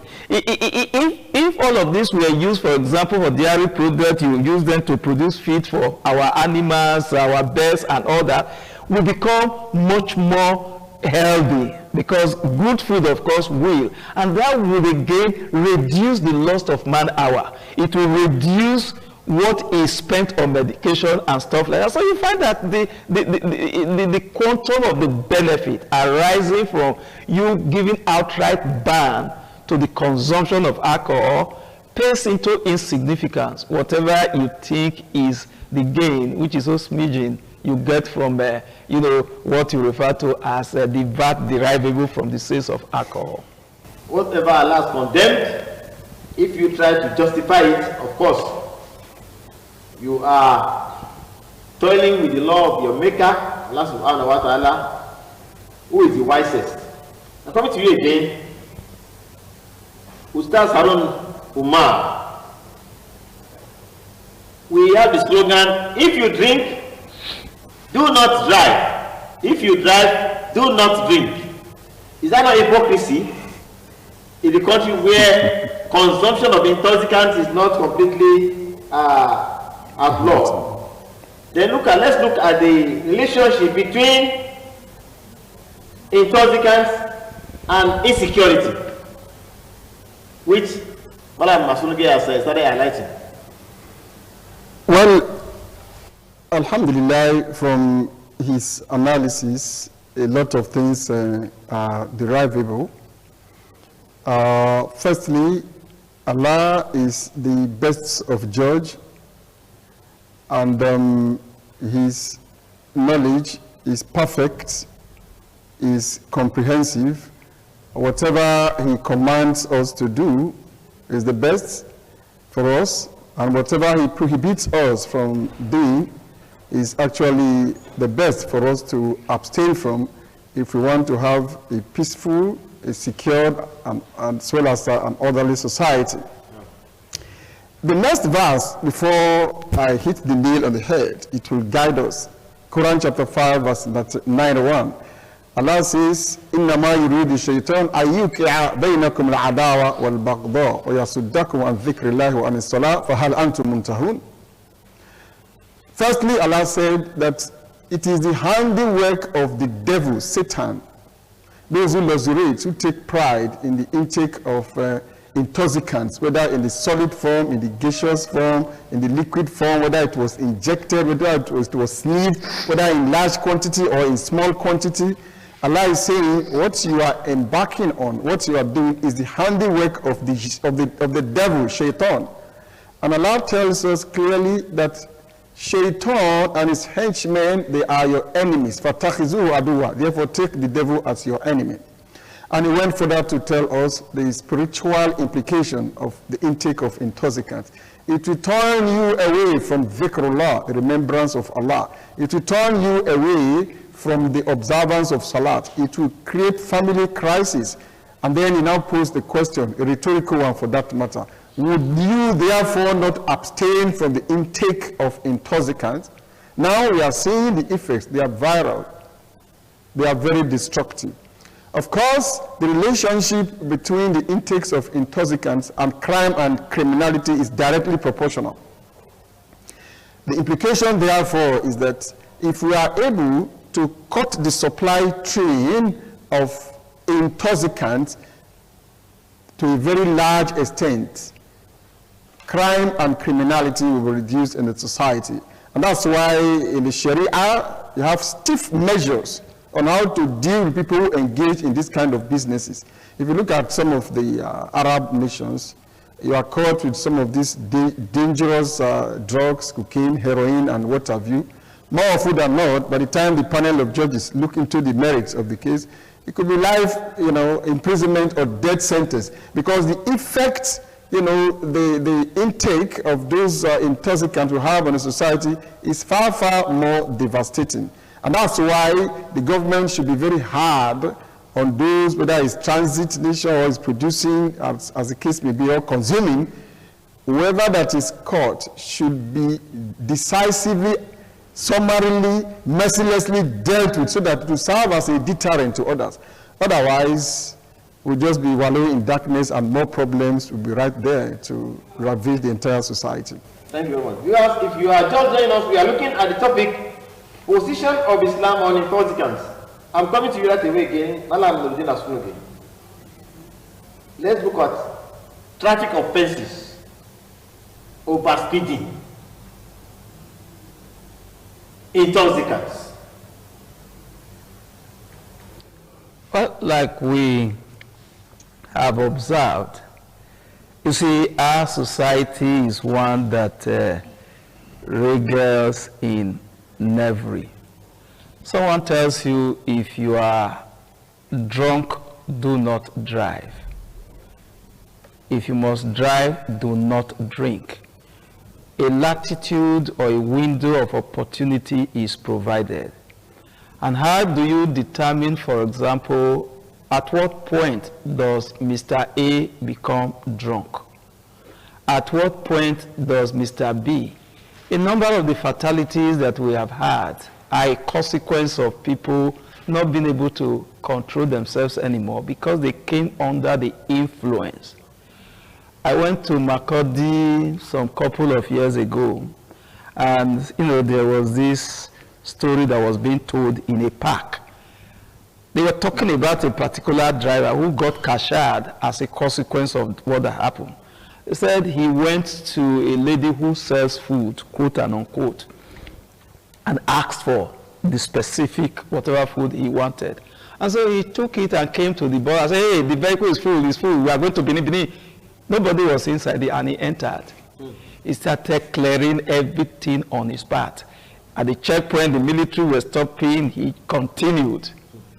They fired the tire, the vehicle fell. It was about the third or fourth day he gained consciousness. Not as a consequence of the vehicle somersaulting and all that. He was completely in a different world. He just didn't know. That was because he took whatever it was he took. And when you want to destroy society, do not again, if you were to do a peregrination into history, you find out that when they wanted to destroy those who had helped to build the American society, the black Americans, what was it that you did? It was to make the intake of drug endemic among the black population. And so by the time they took drugs, you whittle down or completely eliminate the capacity they had for competitiveness. And so crime fructified in the community of the blacks. And so they became useless. They were no longer purposeful. They were no longer purposeful. And so you can see the connection. In the Oyo forest, they have found what is happening there. In the northeast, you find truckloads of all of these hard substances are taken there. Because regardless of what you say you have, the core resource that any nation has is the human resource. And so when the texture of their humanity is depleted, you just begin to count number. And so when they take drugs, they are completely osseous, irrelevant to the scheme of things. Then they become subservient. And so what drug does to the man who takes it is that it robs you of your dignity and dons you in the wrapper of coloniality, which enables you to become manipulatable by those who ultimately would manipulate you for their own good. So society will honestly not do well when you do not find the hardihood, the intrepidity to say, hey, this is an act of criminality. It doesn't matter what we think is the benefit, because it's so insignificant when you compare it to the damage that it does that is irreparable. And so the question of when you drink, for example, relating it a number, without alcohol, the road crashes can be reduced by 80, 90+%. Without alcohol, road crashes can be reduced drastically. When you've taken intoxicants, which is a depressant, for example, like a heroin or alcohol, even if you are running at 200 kilometers per hour, it's as if you are making normal speed of 100 kilometers per hour. Because the body system is slow. And that's why you see them, the way they talk, I will get to home. So everything is slow. So for everything to be normal, it has to be over speeding. Now I'm coming to you now, let's look at the economy and individual pockets. An officer told of a lady who at a particular time in the past had up to 30 million naira in her account and 2 mighty houses. And a few years later, she sold the 2 houses, the account was empty on the basis of drugs. Now let's look at this area. Intoxicants, drugs. Well, the Quran or the Sharia is so clear on this matter. The economic effects, the social effects, the moral effect, the spiritual, and so on and so forth. And the truth is, when one becomes addicted to the intake of these hard drugs, whatever the person may have amassed by way of wealth, properties, the person may end up selling them in order to keep on. And once the source of the finance is no longer forthcoming, the person may, end up searching for other means that could be criminal in order to sustain, to maintain that addiction. So back to crime again. Back to crime again. And that's why parents, the school, government, stakeholders, we all have critical role to play. And this hypocritical approach to the issue of fighting crime and criminality must stop. No government can effectively fight crime and criminality without tackling head-on the issue of intoxicants in whatever form. Like the issue of road crashes you mentioned. I remember I read the report recently talking about the core causes, the vehicular factor, road factor, human factor. Under the human factor, over almost 95%, they still traced it back to the issue of intoxicants. So I think it is something we have to take very seriously, not lip services, if indeed we want our society to succeed. Malam Osologe, can you please, let's look at Saudi Arabia, a country, one of the countries that does not tolerate consumption of intoxicants. Let's look at the rate of crime and security in Saudi compared to Nigeria. Well, if there are crimes in Saudi, you can be sure that we are the ones perpetrating them there. We are the ones, because we smuggle these drugs there, and when we take them, we want to act as if we were.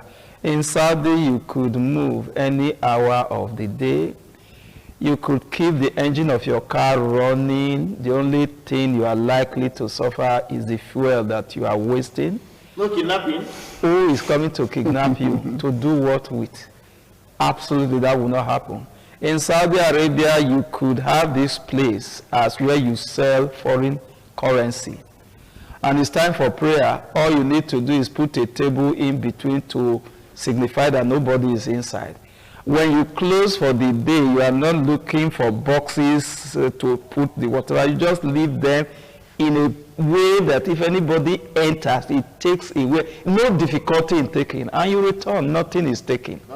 Because it's a society where people have not had their feelings numbed by this whatever drug. So it does happen. And in Nigeria, like you said, doing a comparison, if you live in some part of Benin, particularly this axis, when you go to work, you pray and hope that when you return, you will meet. Pockets of those you find doing POS. Mm-hmm. You see the small kiosk, and the person there is hanging a small bag. Inside the bag are drugs. The POS is a camouflage. It is intended to delude people. But what they sell is drug. And the boys who do this go thereafter to vandalize transformer, break into people's home, arrange with others to take people as captive for ransom. And so government must just wake up. There is a need for government to wake up in order to tackle the problem of consumption of intoxicants. There should be no lip service, there should be no hypocrisy. The insecurity in the country is on the rise.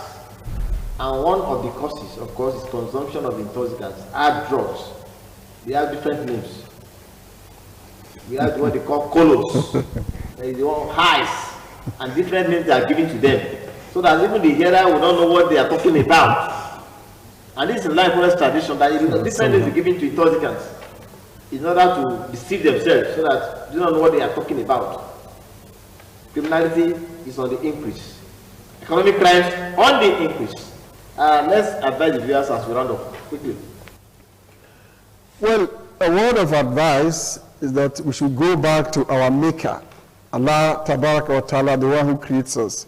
Let us act by his instruction. Whatever he prohibits us, let us abstain. Whatever he instructs us to do, let us do it. If we do that, we'll have a peaceful, a healthy, and indeed a progressive society. If you drink and you pray, what happens to your prayer? Well, when you drink and pray, intoxicant, of course, the prayer is unacceptable, is hanging, it's like you dissipating your time. The summary, of course, is that whereas that prayer was to dignify you, intoxicant debases you. Is there punishment for consumers on Judgment Day hereafter? Absolutely, absolutely, absolutely. Viewers, this much you can take today. Position of Islam on intoxicants.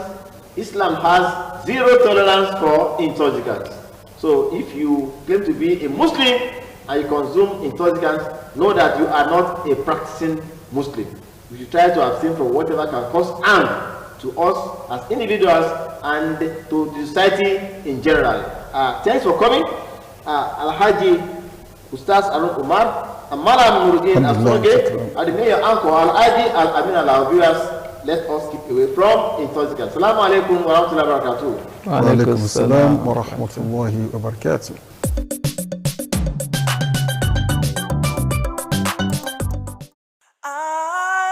ITV, certainly the best.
Africa is a great continent with diverse cultural heritage that made the continent unique, popular, and home to many. For instance, in Guinea, women played active role in masquerade dance, as the women dance around the women in an appropriate manner that creates fun and happiness in the community. This dance is closely connected with the traditional rhythms and music of the people of Guinea.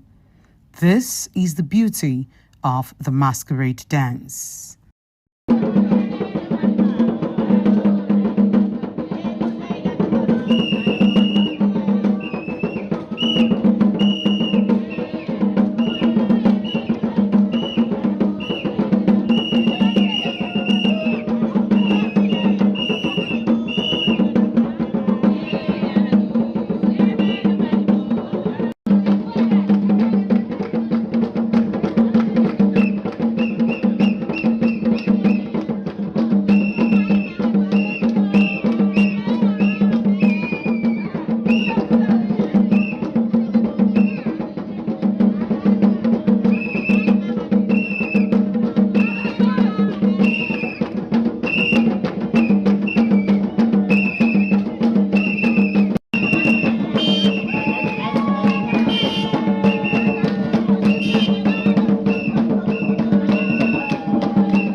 Africa societies, dance, songs, and music facilitates and promotes social values.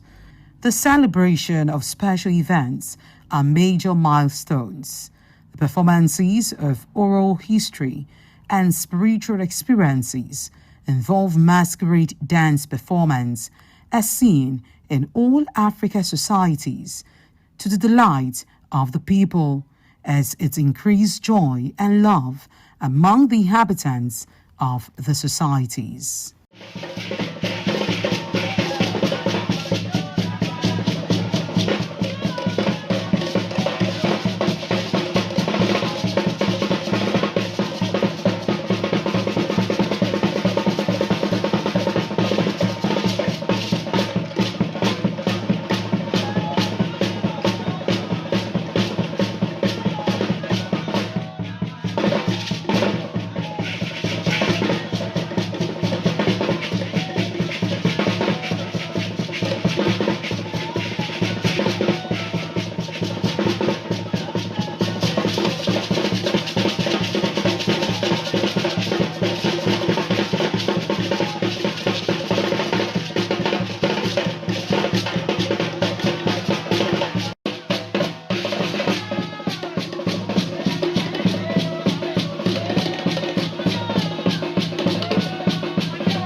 Masquerade in African societies help to regulate social administration, social norms, and order, and create cultural values. A move round African communities reveal one unique thing, that is, African dance uses concepts of polo rhythm and total body movement. The African dances are similar and almost the same, and they often use collective activity to perform in large groups, with significant interactions between the dancers and the onlookers.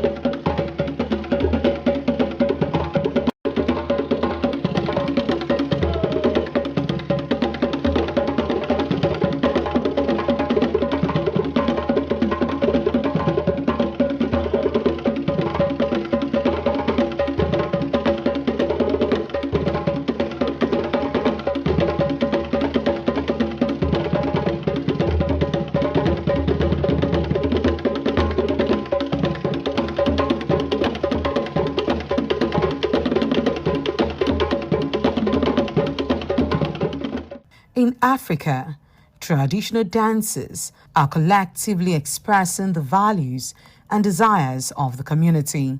Although dances may seem spontaneous, they are usually choreographed.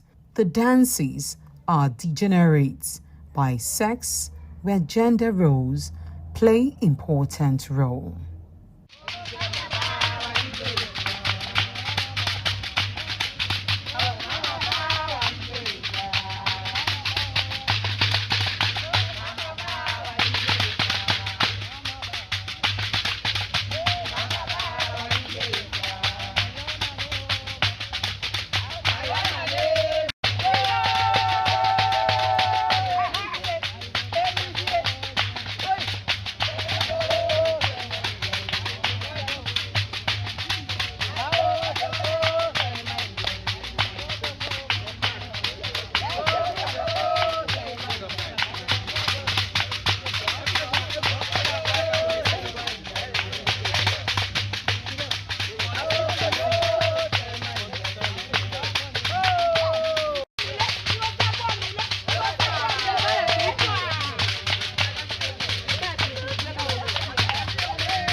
certainly the best.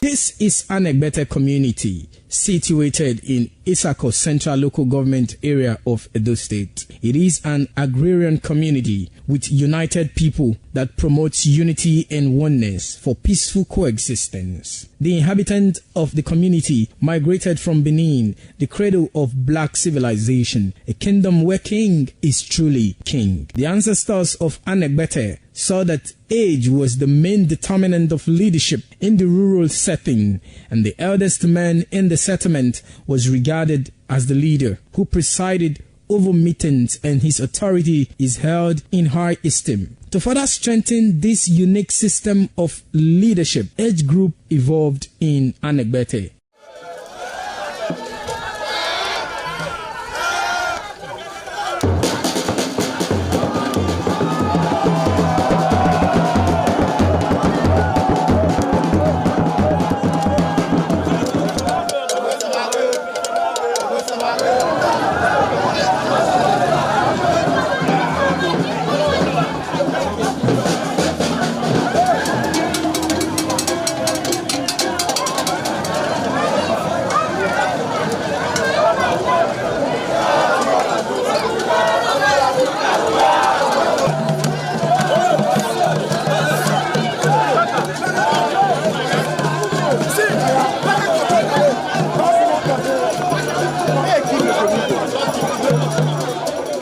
In Anegbete, age group is categorized into two, that is, the common and the noble. Anegbete is rich in cultural heritage, as the community at noon saw the commitment of the festival with the first set rolled out in beauty colors to showcase their might and strength, indicating their feet and ready for the responsibilities behold on them. The streets in the community with a feed up of young men and women adorned with the festival. Later, the royal family takes the stage as their children fight out royally and work in the community to showcase their might and fitness.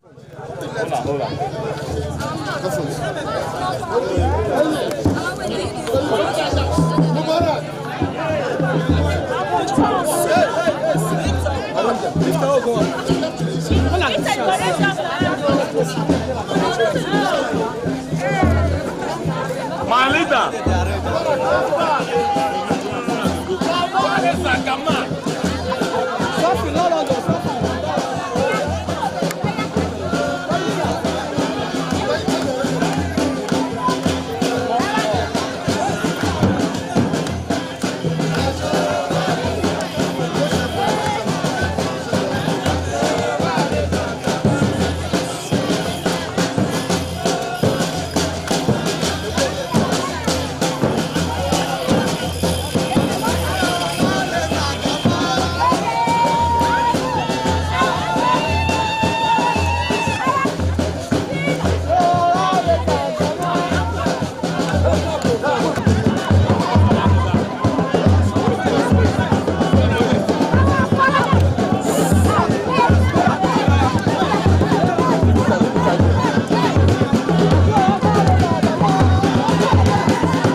Certainly the best.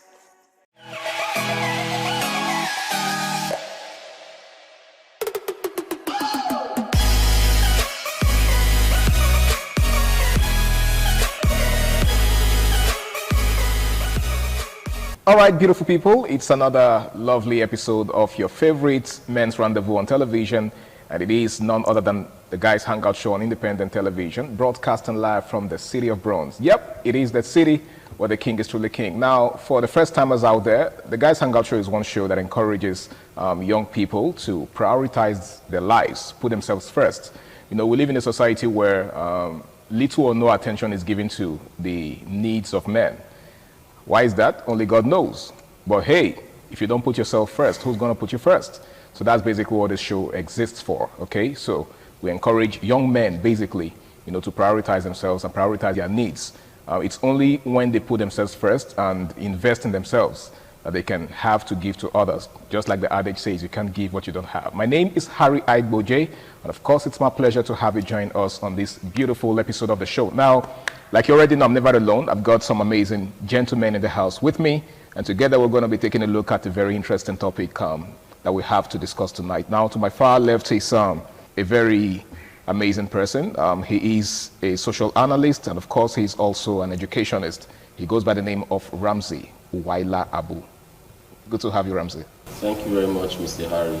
And as usual, it is always a pleasure to be on the show. Indeed. And as good advocates of good things in society, or as satirists, the Guys Hangout Show has been a platform for us to correct some of the ills in society and as well expose its vices in order for it not to be repeated by the younger generations. Absolutely. I mean, who's in a better position to, you know, bring some of these issues to the fore than the natural leaders of society? Yeah. You know, there are lots of responsibilities on men's shoulders, so we really can't afford not to live up to those expectations, right? All right, it's good to have you in the house. Now, seated next to him is a friend and a colleague. Yeah, he took out time from his busy schedule to be with us today. Of course. Yes, of course, and he goes by the name of Michael. It's good to have you, Michael. Thank you very much. It's a privilege to be here again to, you know, showcase and show what the guys is all about, you know, to, anyway, this is a wonderful platform for us to actually discuss things that pertains boys, guys especially, you know, the good and the bad. We don't have to be biased, understand. Thank you very much for the privilege. Thank you so much for coming. Now, gentlemen, we have a very interesting topic before us. We're taking a look at emotional intelligence, right? The need for people to learn to control their emotion. Now, if you take a look at a lot of young people today, you will discover that there seems to be a lack of emotional control. For example, when someone is very happy, they tend to do something crazy. They tend to do things that, you know, they later begin to regret. And then when they're also very angry, they go to the extreme. Right? Some of them do some very crazy things, only for them to start regretting it later. Now, you will agree with me that there is need for emotional control. Why do you think a lot of young people don't seem to have that ability to control themselves when they are at the apogee, when they are at the height of their emotional you know, expressions? Okay, let me say lack of emotional discipline. It's almost becoming a widespread thing in our society. Not almost becoming, it is. It is a cankerworm that is eating deep into the fabric of the society. A lack of emotional discipline among the youth today can be tied to a number of factors. Okay. But before going to this number of factors, I want us to dwell on I want us to give a working definition of lack of emotional discipline. To be able to discipline yourself first is one of the greatest things you could ever do in life. No, it's very easy for you to tell the next person you are not doing this, you are supposed to do this. But how about yourself? How about you? So that is what many of our youths don't have. Now when these emotions come, yeah, we know that emotions sometimes tend to take us off our natural state, at that state where our senses are complete. But that notwithstanding, there is still need for us to take control of our emotions, because the resultant effects of our emotional actions most times are very detrimental. You know, people tend to take permanent decisions in temporary settings because they couldn't just suppress their emotions. And as youth, Yeah, we all know that the youthful age comes with its own youthful exuberance. There that curiosity, that need for exploration and all that tend to make our emotions flare up, and some of us even we are not being controlled by our temporary emotions instead of sitting down to say, what will be the resultant effect of this particular thing? But what are some of the factors that are responsible for this lack of emotional discipline? One, peer pressure. My friends do it, I will also want to do it. It's almost becoming a new normal now that if you are, let me use your language, if you are the type that is rugged in quotes, so they seem to see you as a macho man, that man that is taking control over that tough guy. So instead they want to also do so that people will call them tough guy. No one is thinking about the consequences. And these consequences most time are very, very detrimental, either in the long run or in the short time. So I think youth need to sit down and take total control of their emotions. If they are able to take total control of their emotions, it will save them a whole lot. Religiously, in terms of a relationship and all that. We'll get to that in the course of this discussion. Absolutely, we will definitely get to that. Now, Michael, there is a story in the Bible of a king, I think Herod, who asked his wife's daughter to entertain him and his guests. Now, the lady performed so well that he was super impressed. He was impressed to the point where he, gave her a blank check, asked her to, name her price or ask for anything. And then we all know how that story went. The lady asked for the head of John the Baptist, and the rest, they say, is history. Now, that was at the height of the man's excitement, right? And that's a case in point, as far as this discourse is concerned. The fact that some men, particularly, we're actually looking at this as it affects us men, because a lot of things go wrong when a man loses his emotion. We're not trying to give exceptions for other people or other classes of society, women and children, but men are supposed to be in charge, of course, right? They're supposed to be at the helm of affairs. And then imagine what happens when someone who's supposed to be at the helm of affairs loses control, like in the case of Herod. And we all, like I said, we all know how that story went. Of course. Why do you think some men lose it in the height of excitement? All right. Sometimes we let our emotions get the better part of us. And we need to do things that we're not supposed to do. Okay. Understand? So, when a society whereby my colleague just said that this exuberance, cloud of memories, cloud of memories and everything, you get. So right now, when some persons are in a kind of state, it's better for you to calm down, all right? Better for you to calm down and think. We shouldn't. Some will even recommend that you take a deep breath. Of course, just take a deep breath. You understand? Sometimes if I can make should I say, salacious allusion, when some men are in this, what should I put it now? This ecstasy. They tend to make rash decisions, and because of that ecstasy, something that they can't actually do. You get, so they just start making those promises because of the height, the peak, the apogee of that excitement in quotes. You get, so I think people should, most of the time, they have to calm down when they're in situations, whether they are. See, we have some people that are belligerent. You get, so when they're in a particular situation, they should try to, keep calm. Just keep calm so that your emotions don't get the better part of you. You get, sometimes we got to do things that we later get to regret so much. In fact, you'll be like, am I the one that did this? I can't believe it. You get, if some person's there in television, they'll ask them, so how do you feel? They'll not be melancholic, like, well, I feel bad. That's because they allowed, you get, so they allow their emotion to get the better part of them. You get, so if some persons actually bring themselves to a check, like this is how she respond in situation. For example, now, all right, some persons they're asking for donation.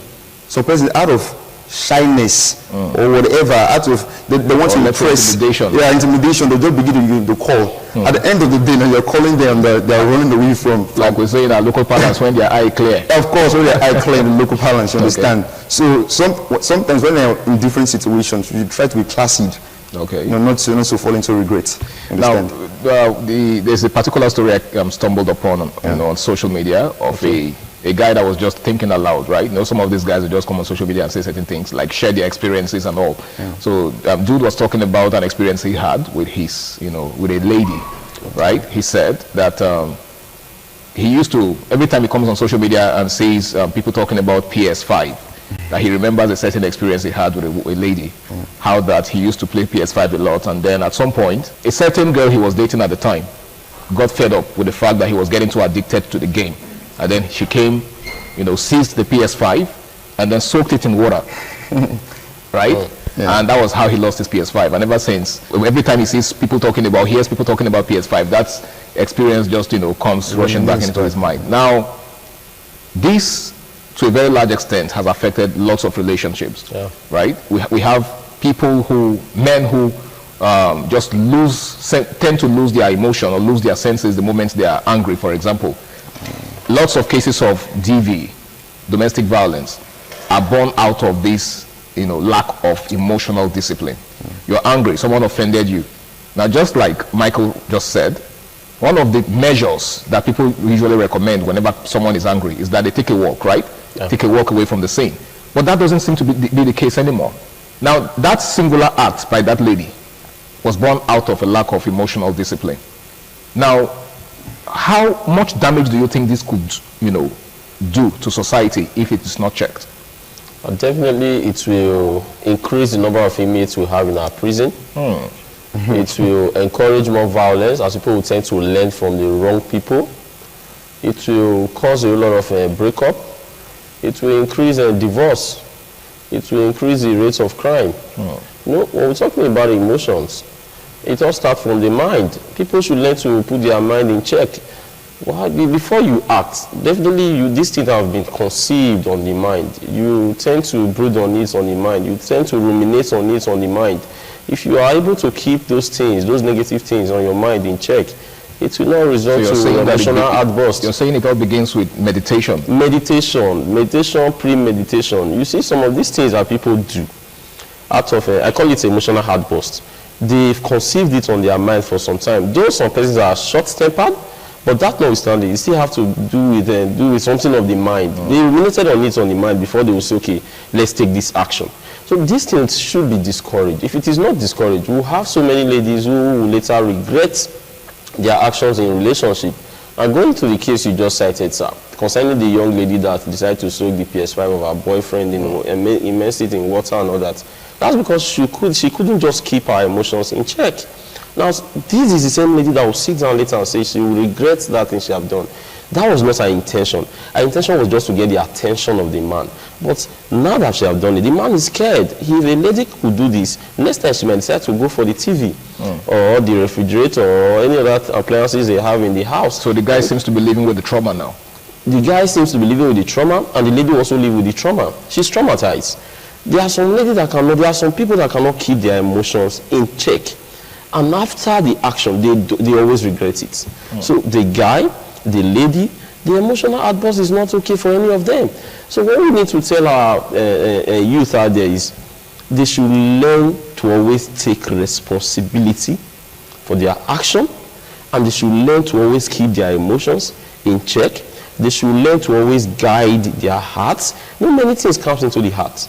It depends on how you ruminate on it before you give it out. The heart is like the processing unit. If you process it well and decide to say, okay, let this thing go, or I will report this to the authority, you do this yourself before doing that thing. Not you trying to just get everything at this before you want to attack. No, at the end, those are right to become wrong. So I think people should learn to discuss some of the things they intend to do with themselves before bringing it out. Okay, now, Michael, while he was talking, he made reference to the need for accountability. And that's should I call it a currency that seems to be lacking in recent time, in modern day, because a lot of persons would rather push the blame to someone else, the blame for their actions to someone else, and the blame game continues. It seems like a cycle. It's a never-ending phenomenon. Someone does something wrong, and instead of owning up and saying, oh yeah, I did this and this is why I did it and I'm sorry, they keep looking for somebody else to push the blame to. And then the person you're pushing the blame to also wants to push it to somebody else. Where does this lead us? All right. There is this cliche which Nigerians always use, is the devil's work. Okay. All right. It's not the devil's work. It's inbuilt. It's in you. You need to be cultured. You need to be disciplined. sometimes you don't have to let it out. There are sometimes you just need to calm down. You just need to calm down, and that thing you want to, there's this thing that, should I call it the super ego, is pushing you to say it. You don't have, sometimes hold it down. You don't have to let it go, because when it goes out, it causes damage, you know. Sometimes we need to be, not sometimes, all the time, we need to be disciplined. Like you rightfully said, see, these things they are inbuilt. If you want to, okay, let's assume we're in a particular place right now, all right, and some things are happening. I think the mind is one of the fastest system in the body. Processors. Yeah, one of the fastest processors you get. So you need to process some of the things you want to see. Is it going to affect this person? Is it going to affect me later? What's going to be the common pants for this thing if I let it go? So sometimes you just need to think, process everything, and before you see everything will be copacetic. You understand? So sometimes we just need to let things go. Okay. I myself now, some persons do complain about me some certain times. They'll say, why don't you get angry? Because I know what's going to happen if I get angry. I can't go to prison because of you. I can't spend the rest of my life because of you. So all I have this particular method. Either I keep quiet, or I start singing, or I leave. You get, so we just need to have... Those are your personal measures. Yeah, so I have this particular modus operandi. That's the way I operate it. So either I start singing, maybe infuriate you, but I don't care. You get, so for peace to reign, for peace to reign, I just need to be placid. Before you everything will be cool. All right, guys, in case you're just joining us, it's still the Guys Hangout Show on Independent Television, and tonight we're taking a look at the need for emotional discipline. Now, emotional discipline seems to be lacking in our day, because a lot of persons just allow themselves go when they are at the height of their emotional expression. There's absolutely nothing wrong in being yourself and expressing yourself, but it's very important that you learn to put a check on your emotion, else you do things that you will regret, either good or bad. Now, Ramsey, let's take a look at the attendance effect of these things, right? Now, while Michael was talking, he made reference to the fact that sometimes the effects of these things are long-term. Yeah, they are. And so, for example, the things you say cannot be taken back. Words are like eggs, and when broken, you can't retrieve them. And that is why you must mind your words, you must mind your actions. You must not throw stones at every dog that barks at you. A man that is focused will not always want to attend to distractions. Some of these things these people do, they are distractions. If you are on the moving bicycle, then there is no need to stop. Have you seen anybody that is sleeping on a bicycle? Of course not. No, if you want to get to your destination, you keep moving. Now, definitely the people will get on your nerves. People will want to say things that will distract you. But like I always told my students, you don't throw stones at every dog that barks at you. That is a way of keeping your emotions intact. Now, you see, the effects of emotional outburst, most times they outweighs the benefit of it. So if you check some of the things that you will do when you get angry, then you keep your anger in check. And let's not forget, anger is just a letter different from danger. If a man is very hungry, it will lead the man to a dangerous place that the man did not even expect. So with that, I expect everyone these days to say, I won't get angry. Instead, I will report to the authority, or I will do this later. You must sit here and start looking at the resultant effects of what this thing will be. A wise man once told me, he said, we know how fights start, but we don't know how it ends. So if you don't know how a fight is going to end, then don't start the fight. Don't start the fight, okay. So it's time for us to sit down and say, this is not the time we allow emotions to get over us. Rather, this is the time for us to keep our emotions in check. And most times you find out that you will be very happy later if you are able to keep your emotions in check. Because when you see the resultant effect of most things that will occur when you are not keeping your emotions in check, you find out that it's so detrimental. It outweighs the positive aspect of it. So I think it's always good for us to control our emotions and don't allow our emotions to control us. Like I said before, when you see people that are taking permanent decisions in temporary situations, you know that they are not able to keep their emotions in check. Now, there's a school of thought that it's better to express yourself than to allow your emotions to accumulate. Because when you allow that to happen, it will get to a certain point where, there will be an explosion. And once that explosion takes place, a lot of things go wrong. Do you share that opinion? Yeah. All right. The thing now is that I think it's a stupendous idea See, share your opinions, but let it be packaged in a way that will not affect the next person. Okay. See, let's assume someone upsets me, and it's been bothering me, causing some my veins, everything. So I want to let the person know. There'll be a way. I have to take the person away from the public or from that place, so that person will not feel embarrassed. And I'll take the person to a particular place and start first. See, you need to make the person feel calm first, compliment the person first, and then start making your own complaints. Okay. In that, using that modus operandi, it will make the person feel guilty. Like, oh, I'm so sorry. But if you come in a bellicose manner, just in a hostile manner, just be shouting and everything, it deteriorates everything. So there should be a particular way, like I said, the packaging. Just call the person to a particular place. At least the person should be reasonable enough to know, okay, for you to even bring this thing to my table, I think let us solve it. You get, if the person keeps talking and make everything worse, you can tell the person, okay, I've said what I have to say, and well, to God, I've already done my part and done my level best, and you take off. So it doesn't just develop a particular pattern that will not make things worse. Okay. Rather make things, ameliorate things. Okay. You get, so it's just be the way you think. All right, Ramsey, what you just said borders on manner of approach. Do you share that thought? Yes, another angle to this particular issue is that there are some things that are better left unsaid. Unsaid, okay. Maybe instead of saying it and before you know it creates rancor, state of aggy-baggy, chaos and all that. But then, what you say and how you say it are two different things.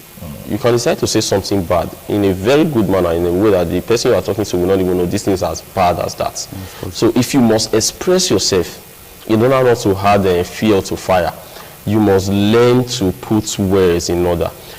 When a child said, "Mommy, if you are my mother, you shouldn't have allowed Mama Nkechi to beat me like this. I never knew someone can beat me." The child is using words to manipulate his mother. Another person will say, "Okay, Mommy, this is what happened." Okay. So how you say it and what you are going to say matters a lot. But I think if you must express yourself, put all your skills and dexterity, your communicative skills to how you are going to put that message across. It will help settle the dust. All right, thank you so much, Ramsey. Now, on the final note, because time is actually fast spent, what's your advice for people out there who always tend to think after they've acted? Right? There are people like that. Of course. Whereas the normal procedure is to think before acting. But there are people who only begin to think after they've done certain things. Yeah. What's your advice for such people? Yeah, some persons should develop this habit of packaging themselves to the extent that they don't have to regret their actions.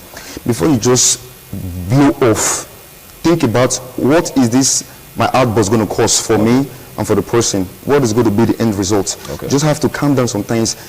You see, the mind is very, very delicate. It can traumatize you. After you've hurt someone with your words, it can come back like a boomerang. It can boomerang, come back to you. You may never even sleep because of what you've said. You are thinking of. So it's your conscience that's not helping you. Yeah, of course. You just need to think like, okay, how will you feel somebody tells you this particular thing you're saying? Okay. So you just need to calm down. All right. Most of the time now, I begin to think like, this what I say to this person, let me edit it. Okay. Like I just send somebody a message. Sometimes it's too late to even edit. Of course, it's too late. You get so sometimes I just throw my address and be like, okay, I'm so sorry about that. All right, thank you. Ramsey, you said something about, I know on the final note though, I know you already said something about discussing some of these things with yourself first.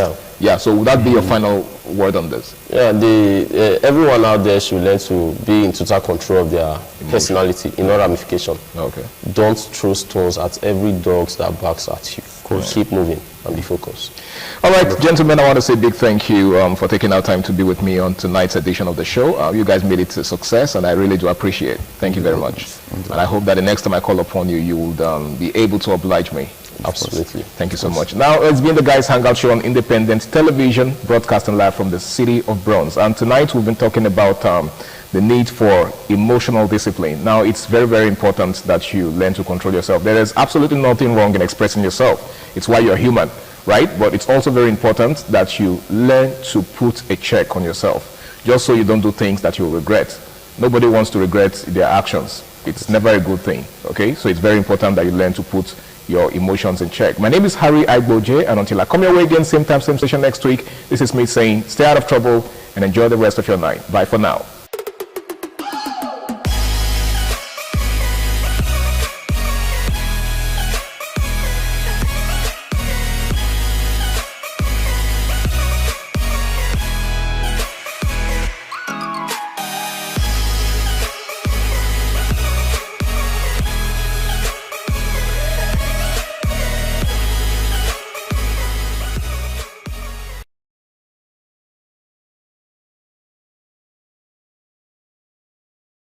ITV, certainly the best.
ITV, certainly the best. ITV, certainly the best.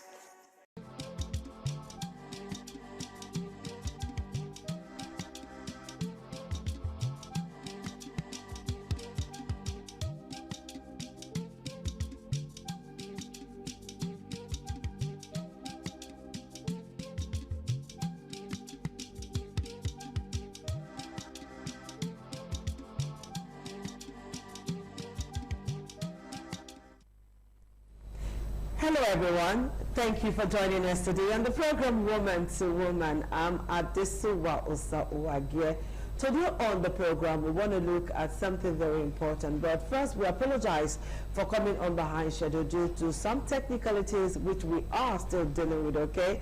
So, you know, a lot of things happen backstage, all right? But never mind, we're here and we're going to serve you and make you happy. So this dish today is very hot and spicy. Yeah, and I have two beautiful women in the house who are going to be talking to us on this issue. So I have Pace Erubami, who is a counselor from the Great University of Benin. Hello, Pace. Good evening. I kind of love your name, Pace. Thank you. It's beautiful. Thank you. I'm looking forward to a granddaughter so that I can give her that name. So I like names that are quite unique. Okay, so I also have my runaway friend, Dorcas Onoga, who is a team coach and also a PR practitioner. Dorcas, nice to see you again. Where you want height for this belief for me? Where? Eh? I cannot. Tell me where. I didn't hide. All right, so ladies, we're here to talk about briefly on when forever becomes goodbye. When forever turns to goodbye. Okay, let me give you a scenario now. Like they will say on the street, for instance, example. You know, a man finds a woman or a young girl, loves the girl so much, and the girl says, I need to go to school, I want to be educated, but my family cannot afford it. And the girl says, okay, no problem. The guy says, okay, no problem, I'll sponsor you. Yeah, 1, 2, 3, 4, everything. From tuition to accommodation to food to clothes, you name it. When the guy not be your papa, and then he has done all of this for you, and you wake up one morning, you know in your heart of heart that you don't want this guy for anything, and then you wake up one morning to say that you're not my spec. I don't think no, they have a way of doing their hair. I don't think I can continue with this. I can't deal with this. How much did you even spend, self? Now, if you were the person, how would you feel? And there are some women too, after invested in a man, there are women who invest in men, done everything with the hope of forever, and the guy is giving you assurance of forever, and all of a sudden you're getting a goodbye. If not you, you go agree. Dorcas, please, I leave it to you. Let me start with Dorcas. Dorcas, talk to us. When forever becomes goodbye? Some evil that people do. Like the example you just cited. You see, when one is educated, it's expected that the person will grow. When you grow, your social circle will change, your perception about life will change, and your view about the world, about things, you see things differently because you're not enlightened. Now you have grown more in knowledge, in the sense that you've come across a lot of persons with different character, and those who have also influenced you, and you feel that where you're coming from, you're never getting in that level. And when it happens like that, certainly it's going to happen like that. Because in most cases, these guys that sponsor this lady, they fail to train themselves. They fail to upgrade themselves.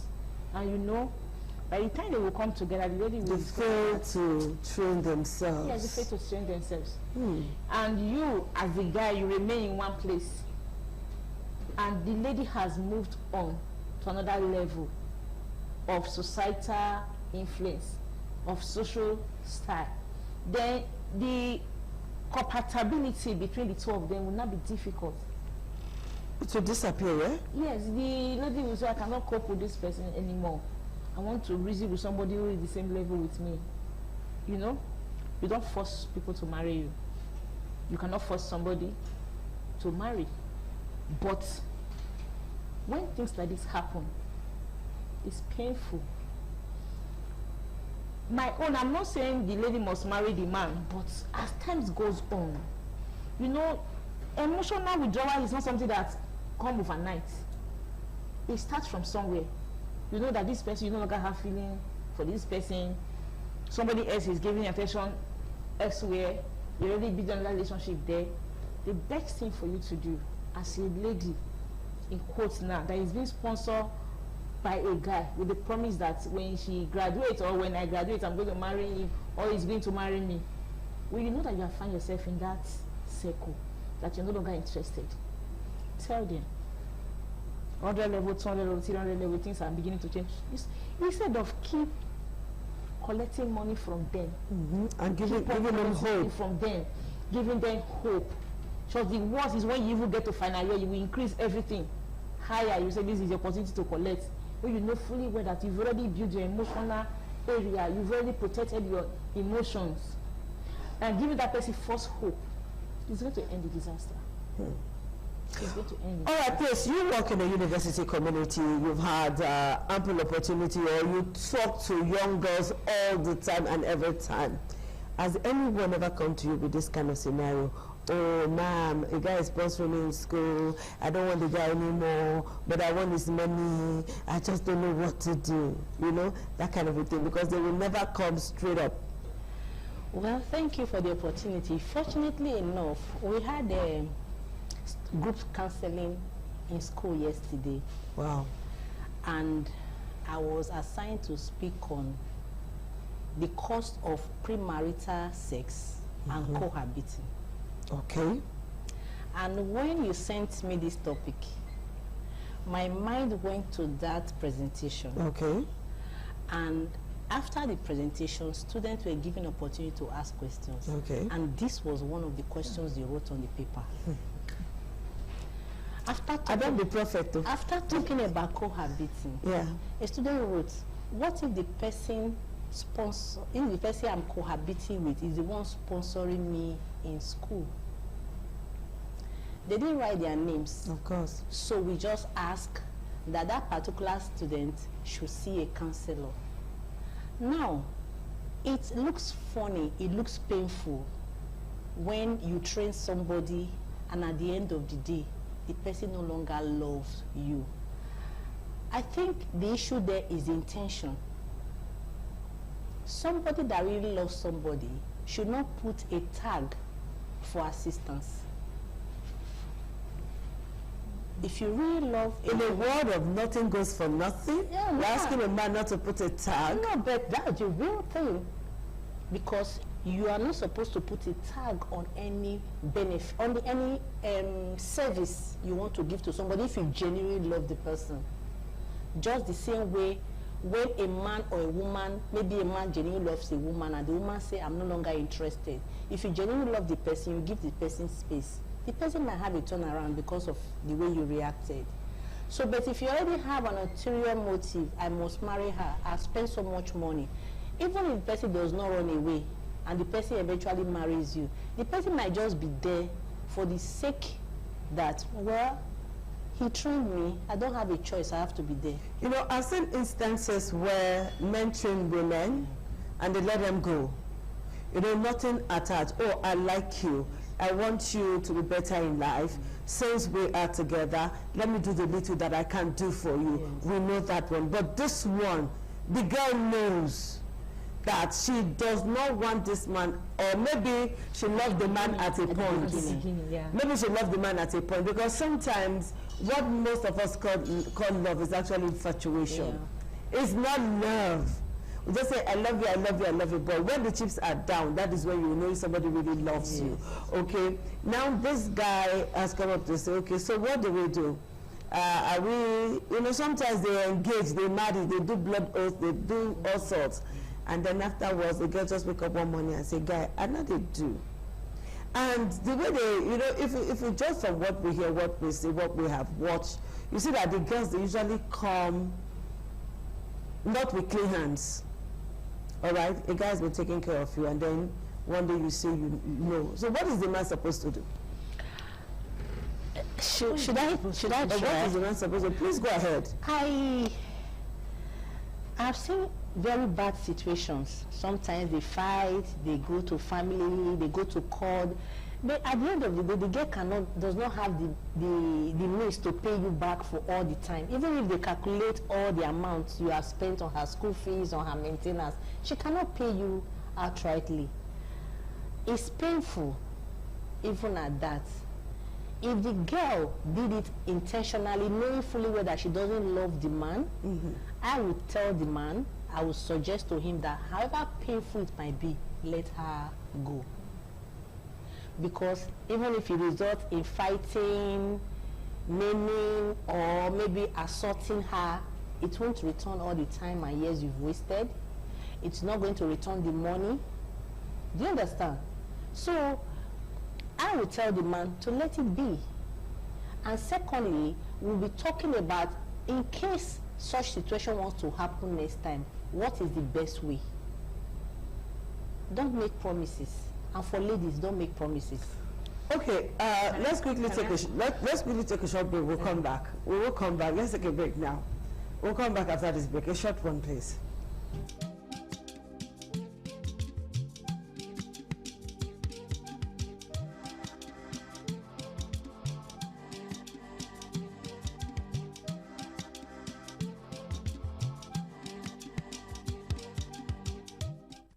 We're back now, and we're still on Woman to Woman. I'm with Pace, I'm with Dorcas, and we're talking about when forever becomes goodbye. We painted the scenario already. You were going to say something before we went on break, then I will ask you my question. Okay, I should just ask you a question. Okay, now, a young girl knows in her mind that this one is MAGA. This one is MAGA. I want to use this one to collect. You know, they discuss it, all right? They discuss it. They say, you know, like at a time, something was when you check a girl's phone, you say MAGA 1, MAGA 2, MAGA 3, like that. Then there are times you just say, so you say, commissioner for, you say driver, they say the man's name is driver. That is when she wants to go out, she calls that one is her driver for the day. Then you get another one, they just put filler rights guy. They have different names. I don't pass through that stage now. We know all those things. They have a fellow right guy, and there's Suya man. You just take somebody's phone and say Suya man. That means this is the one that buys Suya. That is, she knows that all of those persons, she does not have anything she's going to do apart from that moment. And then you call a man a MAGA. And then you really MAGA him financially, emotionally, spiritually, whateverly.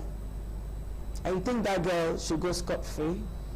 And you think the man made a mistake? I think when we talk about the topic, because you said the man didn't grow when he was trying to train the girl. Yes, we're going to talk about the topic here now. Not a mistake. Let me give you a scenario here. You see some people, they are not educated, not because they don't want to go to school, because they didn't have the opportunity. Talking about guys now, they didn't have the opportunity, and they love educated people. You know, at a level, there are people you can relate with. So they pick one of such persons, which is the girl. They just pick up the girl and they say, okay, even though I'm unable to go to school, I want to sponsor you. You go to school for us. Yes, I will sponsor you to school. I'm going to marry you. I'm taking it for my, but this is what I want you to do for me. And the guy will say, don't worry, during the period of your schooling, I'm not going to disturb you, so that you can be more focused in the school. I will sponsor you. Now, somebody and you agrees to it. Yeah. It's a promise you have made. And parents are involved most times. And the person is still giving the father, the mother something. You just say the person, I'm no longer interested. How much have you spent on me? Did that force you? No. Sometimes before we deal with people, before we treat people, before we do something to them, we should put ourselves in their shoes. If the people being treated that way, how are we going to feel it? How are you going to feel the pulse? Unfortunately, people don't know with conscience. Parents will be supporting their children, their daughters. After all, it should not force you. No! If that person is your son, how will you take it? Like as I said earlier, yes, as you grow in your education, you grow in everything you are doing, yes, your compatibility might change. You will feel, oh, this person is no longer good for me. Call the person before you get to that level of after you have graduated everything. You know, telling the person story. No, maybe you are in 200 level, 300 level, and you observe that this person. Just call the person, seek the person, and please. So as we are going, I don't think this relationship still going to lead us to marriage anymore. Long truth, no, let them talk.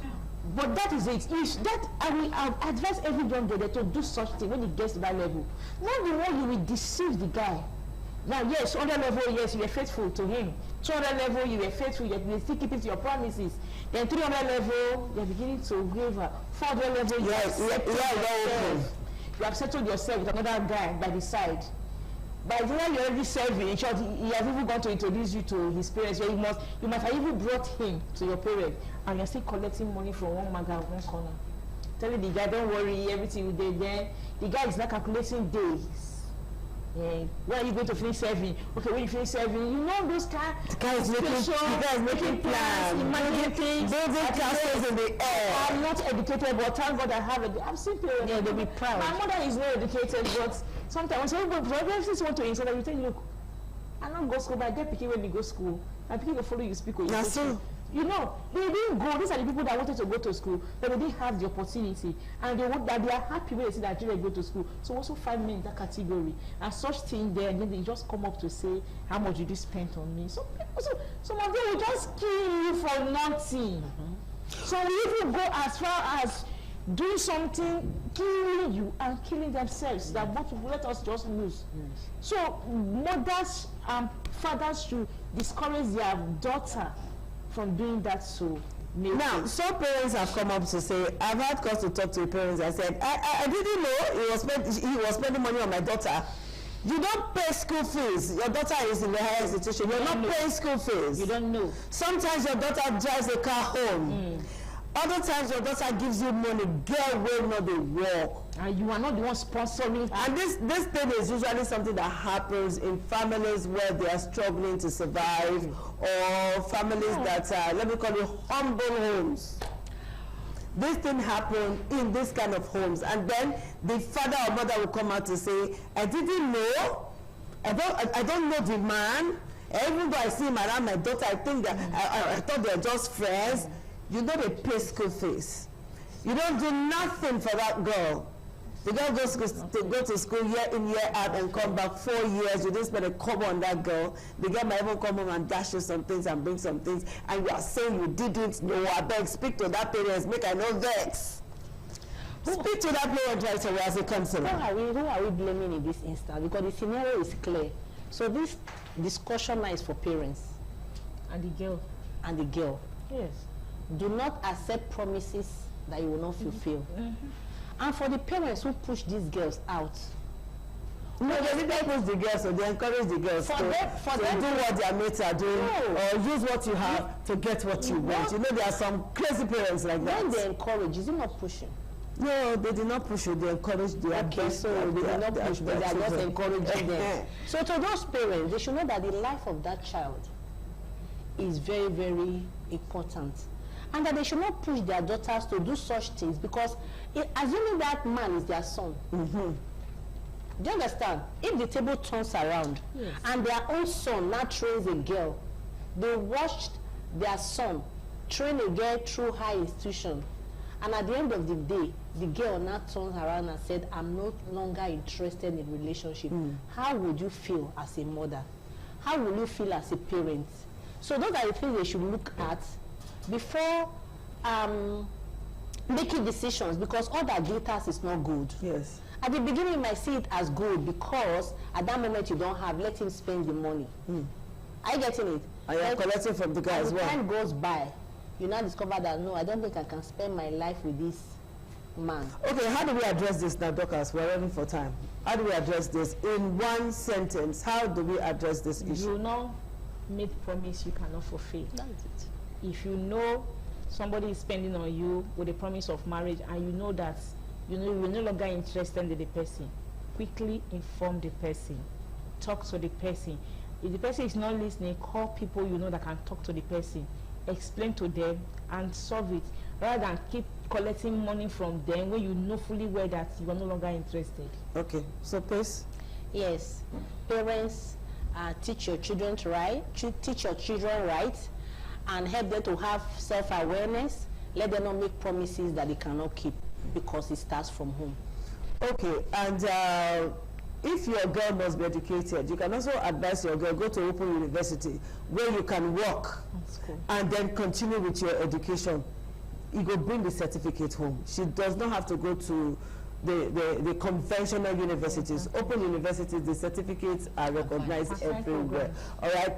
Time is not our friend because I was going to ask if it's okay. Just give me a yes or no question, yes or no answer. Is it right for the man to say all the things I bought for you, the earrings, the jewelries, the how do you say it on the street, the pants, the singlets, the all of them, the phone, bring them back? Is it right for the guy to say, "Oh my thing, give me back"? It's his money. It's his decision. Those ones come out of anger. Out of anger. But is it right for the man to say, "Give me back"? It's not a matter of being right. For me, the guy has been hurt already. You go give me back. I've seen a case where the man emptied the room and took out all the property, everything. You know, and he was the one paying the rent. You know, it was horrible. So I've seen the one that the man removed the roof. Remove the roof of the parents' house. So what is bad. Please, let's teach our daughters right. We know that the economic situation in the country is biting on everybody, but don't be part of something that may harm a man forever, or a woman also, because women suffer it too. Don't be part of those things that will harm somebody. All right? We'll see you again next week. Yeah, go collect my tinsel. All right, bye-bye for now. Bye.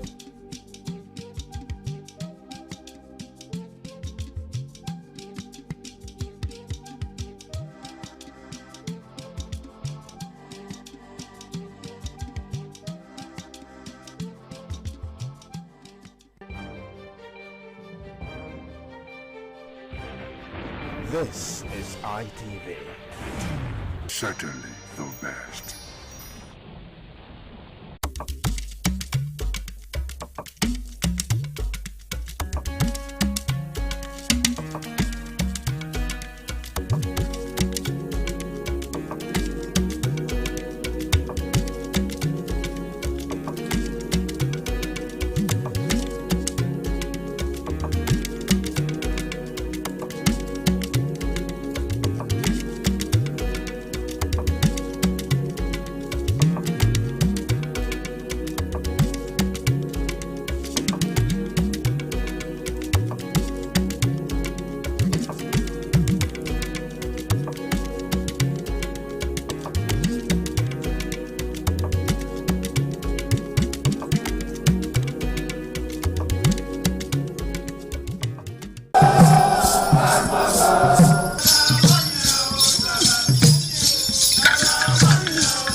The new Edion expressed excitement as they danced and rejoiced before the Esama of Benin, Sir Chief Dr. Gabriel Osawori Benedion, who also joined in the dance.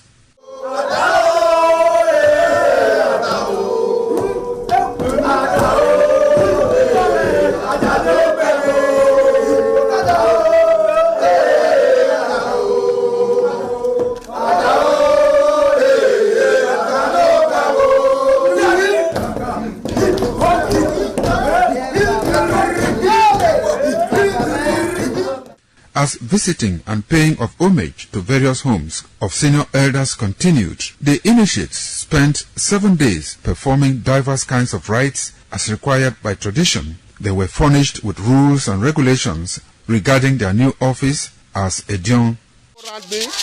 That I grew up in this community to the point that they have now also chosen me as an elder in this community. It's a thing of great joy. All thanks to the Esama of Benin, my people, my family, everybody, all Okada community for this great honor. I'm very, very grateful. Well, this is my brother. I'll call him my uncle because he grew up with my father. I'm so proud of him because we are doing the same rituals as the Edions of the Okada. It is our duty for us to make this place a greater place, for outsiders to come and see the goodness of God in Okada. And I'm proud of every one of us here. So shall it be to each and every one of us in Jesus' name. Wayawa wasu Odion ma Okada zima Esama zima Odion Bona zima Odion Obala zima Odion Malawe Maari Esama Odion na ni mado pon Esama ni mado gbeke ni Esama ma adio wa na isa ma magbekene ne osabo obuyo bitu ne baba no get on maga no dia mi maga me ma ni do gbekene ne de na ima ya fe ima ato ima agbo oro pa iwu dori ima adi awo re ne o be ti agbo ya no we mi maga me ni just question on me afa in this summer in our father's house in respect of our initiation to elders Edion level. As tradition demands, we are here today to come and also pay our homage to him, for him to also pray for long life and prosperity. The climax after 7 days was paying of homage again to the Odion way, where he gave the initiate the full rights to function and to henceforth participate in meetings with Edion. It will go down in the history and minds of Okada community, Ovia people, Edo State, and Nigeria in general. The ambience, style, and the colorful ceremony associated with the 2025 initiation into the Edion Council of former Governor of Edo State, Chief Lucky Nosaka Igbenedion, his brothers Bright Ayamekwe Igbenedion, Honorable Charles Osenwige Igbenedion, Peter Osawari Igbenedion, Dr. Fred Osawuni Igbenedion, Barrister Mike Osane Igbenedion, Executive Director Operations, ITV and Radio, Chief Elder Gwede Onwonse, Honorable Efosa Douglas Igbenedion, Ukponwa Igbenedion, Osawe Igbenedion, Edosa Igbenedion, Dr. Daniel Omorige Igbenedion, as well as Agbong Steve Igbenedion, among other sons of Okada.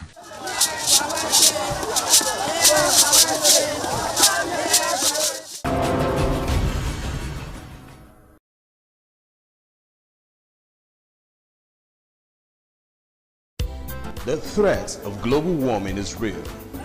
You have seen the destruction of lives and property as a result of incessant flooding. Make the environment a conducive place for all to live in. Stop polluting the environment. Protect the environment today. This message is brought to you courtesy Independent Television and Radio.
Good day and welcome to Tech Today, your trusted technology and digital lifestyle program where we simplify technology and connect it to your everyday life. I am Lawal Momo, and today we'll be looking at something that is no longer the future, but the present we are already living in.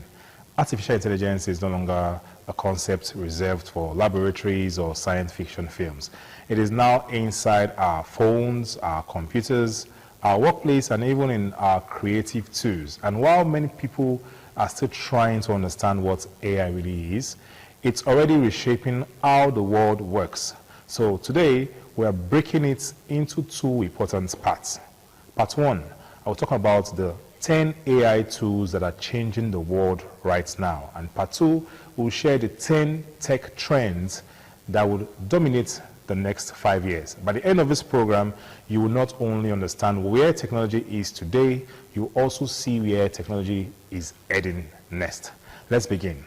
10 technology tools that is changing the world right now. Number one on the list is ChatGPT. Yes, a lot of us know this ChatGPT is that artificial intelligence, conversational, revolutionary, platform that we always use and all the time use at the workplace. So ChatGPT is one of the most widely used AI tools in the world today. ChatGPT is more than just a chatbot. It is a digital assistant that can help you write essays, that can reports, that can also explain complex topics in simple language, and also can generate business ideas, that can also assist programmers with their coding, and even help students study faster. So what makes ChatGPT very powerful is not just what it does, it is how naturally it communicates. For example, instead of searching endlessly on Google, users can simply just ask a question and receive structured answer in seconds. This is changing how people learn, work, and even think. A lot of us use ChatGPT. I know it's not new to you, so we're just listing them. Number two on the list is Google Gemini. Otherwise, I call it the AI integrated search. Google Gemini is pushing search into a new era. Traditionally, when you use Google, you type a question and you get a list of links. But now with Gemini, you can summarize. Gemini can help you to summarize that information instantly. You can explain topics in a conversational format, and also you can combine text and image, and it also does reasoning. For example, instead of searching for, maybe you go on Google now, you search how does electricity works. When you can ask Google Gemini and get a full explanation broken down step by step. It is turning search engines into answer engines, so to speak. The third on the list is Microsoft Copilot, what I call AI inside the office work tools. So Microsoft Copilot is built directly into tools like Microsoft Word, Microsoft Excel, and Microsoft PowerPoint. This means artificial intelligence is no longer a separate tool. It is part of our everyday work software. For example, using Microsoft Word, it can help you to write a full report for you whilst you're using Microsoft Word. In Excel, what Copilot does, it can analyze data automatically. You can see that sometimes when you're using Excel, maybe you now highlight a particular region, Copilot will tell you, do you want me to sum this for you and give you the average? Copilot is that chatbot embedded in Microsoft Excel that's helping to do that. In PowerPoint, it can help you to build an entire presentation just by giving it a prompt. So it is reducing hours of work into bare minutes. The fourth on the list is Claude. So Claude is a deep thinking AI. So Claude is designed for deeper reasoning and longer, more thoughtful response. It's often used for research analysis. It's used for professional writing. People prefer to use Claude for writing than using ChatGPT or Gemini. It's also used to summarize long documents and make it, what makes it actually different from others of different chatbots is that its ability to handle complex conversation without losing the original context. So Claude is a powerful tool that is used by professionals when dealing with large information tasks. So you see the difference. The fifth on the list is Midjourney. Midjourney is an AI image creation tool. So Midjourney allows users to turn a simple text description into a highly detailed image. So, for example, say you are, you want to, someone is maybe types on Midjourney now, okay, give me a futuristic Lagos city at night with flying cars, and you have tall buildings and blah blah blah.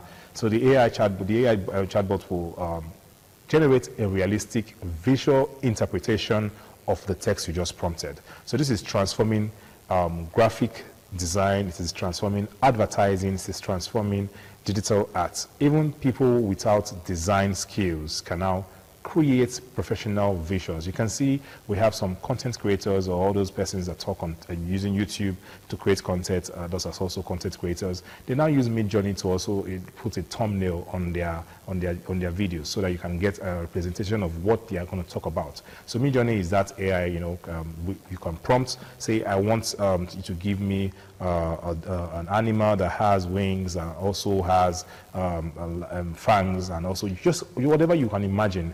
The AI chatbot Midjourney would represent that for you. The sixth on the list is Runway AI. So Runway AI is an AI video production. Runway AI is changing filmmaking, it is changing video editing. It can generate video scenes just from a text. It can remove objects from videos. Yes, you heard me. You can tell Runway AI to remove objects from a particular video. It can also help you to enhance or edit footage automatically. People now use this to produce different kind of content.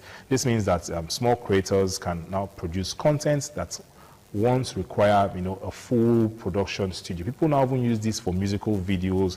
You see some musical videos now, they're now AI related. Yes, it's one of those AI tools that is being used, and Runway AI is one of those tools that people now use to do short videos and short content. And it's not free. You have to buy some credits, and they are quite expensive. So it's not as if but there are some free versions where you can create short videos just to test and see how this work. I'm bringing these tools to you because you may already know them, some of you are already using them, but just to also bring you on light to tell you these are the top 10 tech tools that are actually changing the world right now. Number 7 on the list is 11 Labs. So 11 Labs is a realistic AI voice. 11 Labs is that tool that helps you to create a very natural sounding human voice. It is used for dubbing movies into different languages. It's also used to create audiobooks. It's also used for voiceover for content. You're watching a video on TikTok and you see that there's a voice behind it just telling you what is describing what the content is. 11 Labs is what is being used. You have a speech, you write a speech down on a prompt, and you give it to 11 Labs to say it in a female voice so it can sound more appealing to the female gender, or say it in a male voice so it can appeal more appealing to people who want to listen in that particular tone. 11 Labs is what you use to do that. So what makes it powerful is how realistic this voice sound, almost indistinguishable from what humans sound like. When you hear the voice, you rarely know that it's an artificial intelligence voice you're hearing. You just think this is human just talking to you. That is why 11 Labs is among the top 10 on my list. I'm going to tell you about the next on my list, which is the 8th tech tools that is changing the world right now when it comes to tech, is Notion AI.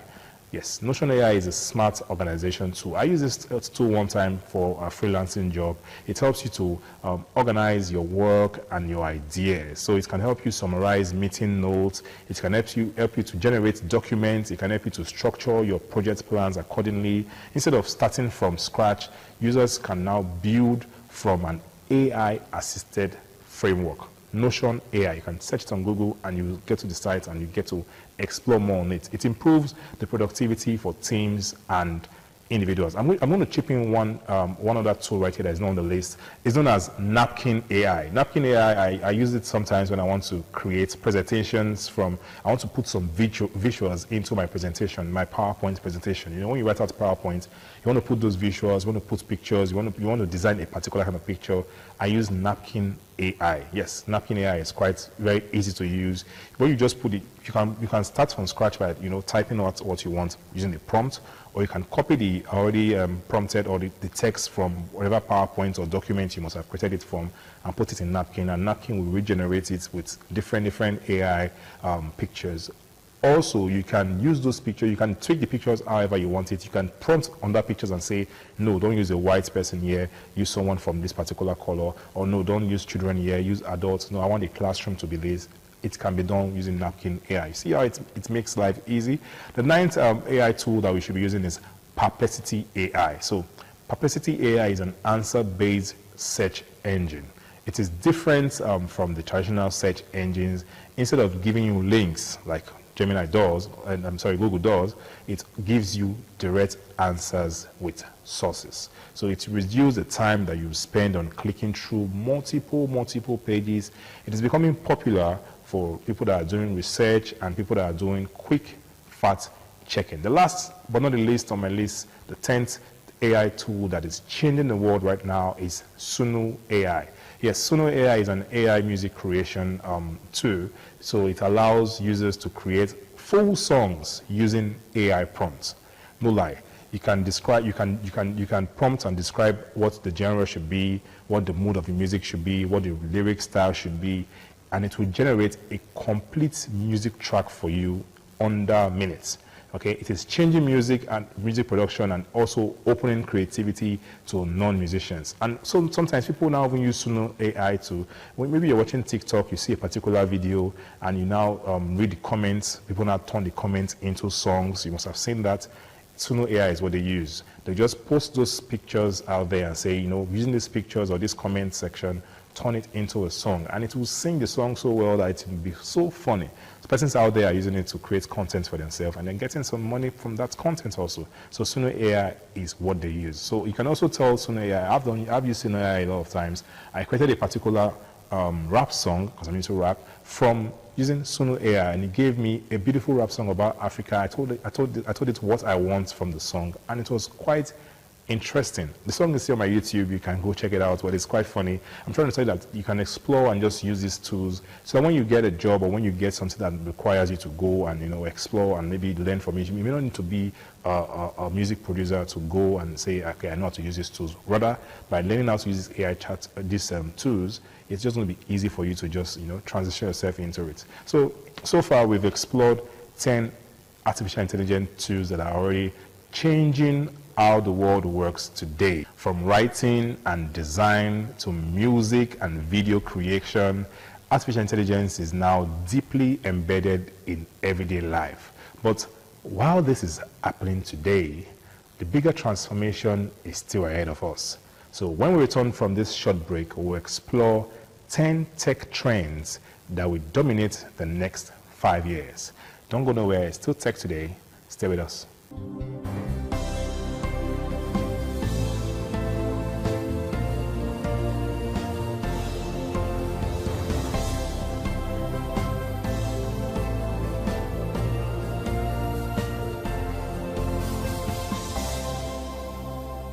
Welcome back from the short break. I hope you enjoyed it. I'm going to talk about the part 2 of this program, where it's the top 10 trends that will be changing the world in the next 5 years. What do we expect to see in the area of tech in the next 5 years? One of them is AI will be everywhere. So in the next 5 years, I believe that AI will not be a separate tool anymore. It will be built into everything, whether it's your phone, whether it is your car, whether it's our school system or the banking system. AI will become invisible, but everywhere, all right? I am already seeing this happen in some countries right now where AI is now used in all of these sectors I just mentioned, whether it's a bank, your phone. We now have, you know, this artificial intelligence embedded into them. Number 2 is the next 5 years, we are expected to see cashless economy expansion. Digital platforms will continue replacing physical cash in many countries, and increasingly in Nigeria, transactions will become fully digital. Even small roadside businesses will adopt to mobile payments. It's already happening with our points of sales. Now, in every corner where you go, people want to, you know, do business digitally. They want to say, pay into my account, pay into my, point of sale, using point of sale system rather than just give me cash. People would rather just say, okay, just put it, where's your ATM, and let's just make this work. And it works very easily. It's no longer cash all the time, you know, but it's not integrated everywhere. Maybe in the future we may not start seeing bus drivers or taxi drivers going around with their own POS machine. We don't know, but then this is what we are, you know, expecting to happen in the future. Number 3 is we would expect to see smart homes becoming normal. Yes, we know smart homes, it's only restricted to some persons now in Lagos or Abuja, but we are expected to see that in the next 5 years, smart home will start automating daily tasks. Smart home, that's what they do actually. Smart home help you to, you can just tell your smart home to turn on the light or turn off the light, and it does it automatically.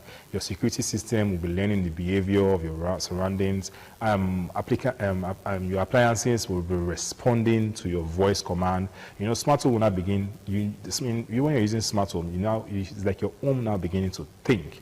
You will just walk into your house and you just tell your lights to turn off, and it does turn off. When it's observed that the cool room is too cold, the air conditioner will turn off by itself. By itself, automation also works in smart home. When you now see your vacuum cleaner just goes around at a particular time period. When you're not at home, it does the cleaning in the house, and it works, and it packs itself by itself. You don't need to come and operate it. You have cameras, you have security system that is checking around enabled for you and giving you reports in real time on your mobile phone. That is smart home in reality. So we're looking at, in the next 5 years, we're going to be seeing smart home almost everywhere, okay? Next, we envision to see on the list is the rise of robotics. You know, robots will expand beyond what they're having in the factories right now. We'll see robots in healthcare, we'll see robots in delivery system, we'll see robots in agriculture. This will assist humans in physical tasks, not just the digital ones. Currently, there's a video I saw recently about in China, where we have robots and even robots and drones delivering packages to people, the end users. We now have robots in the streets, and you can interact with them, and they talk to you back, and they now do tasks for you. You can tell them to dance, and they will dance. Yeah, there was a video I saw recently, where in China, currently now, this is 2026, robots are now on the street, literally, although people are supervising them from afar, because they don't want people to, take them away and all of that. But then this is already happening, and they have cameras and all of that embedded in them, so they can see you, and when you talk to them, they now operate as you want them to do so. So we're envisioning that in the next 5 years, robots will be everywhere. So open your eyes and be expectant of that, because we always see that in movies, but now we are seeing that happening in our everyday life. Next is we have AR and VR expansion. Now, AR means augmented reality. VR means virtual reality. I'm going to pause and just explain what the two mean. Augmented reality is the difference between AR and VR for short is that for AR, you can maybe wear a Google Glass now, and you'll be able to see some things that will be, like the word said, augmented reality. They'll put some objects in your reality. You can still see your surroundings, but then you'll not be seeing things that are not actually there. So you're not cut off, you're not cut short from what is happening in real life. But for VR, virtual reality, where you wear AirPod on your ears, or a headphone also on your ear, is to cover you from what is happening in reality, and then it gives you a virtual world. Maybe you may now see that you're in a train mill, or you see that you are in a roller coaster and there are snakes everywhere, and so on and so forth. That is virtual reality. So augmented reality happens in real life. People use it, and VR people use it also. AR people use it now with the Google Glass, Google Lens. You have Google Lens, and then it tells you things. You move around, and it just starts writing things out for you and telling you this is what this is, and this is what you can now change what your reality is. That does not cut you short from what you are seeing in real life. So you see the difference. So we are envisioning that in the next 5 years, reality will transform education. In education, we are seeing we're going to have more virtual classrooms, while in gaming, we are seeing an immersive experience. We're also seeing that trainings will be, we'll have simulations for trainings for professionals. We're already seeing it now. People will be doing trainings, and you just see something just pop out from a machine. Yes, that is an augmented reality there. So learning will become more and more interactive than ever. Next, we would experience in the next 5 years, what we hope to experience is cybersecurity becoming critical. My brothers, my sisters out there, my tech enthusiasts out there that are into cybersecurity, it's a good way to, enrich yourself in the future, because as more systems go online, hacking risks increases. Cybersecurity will become one of the most important global careers. That's what we're envisioning. It's not easy.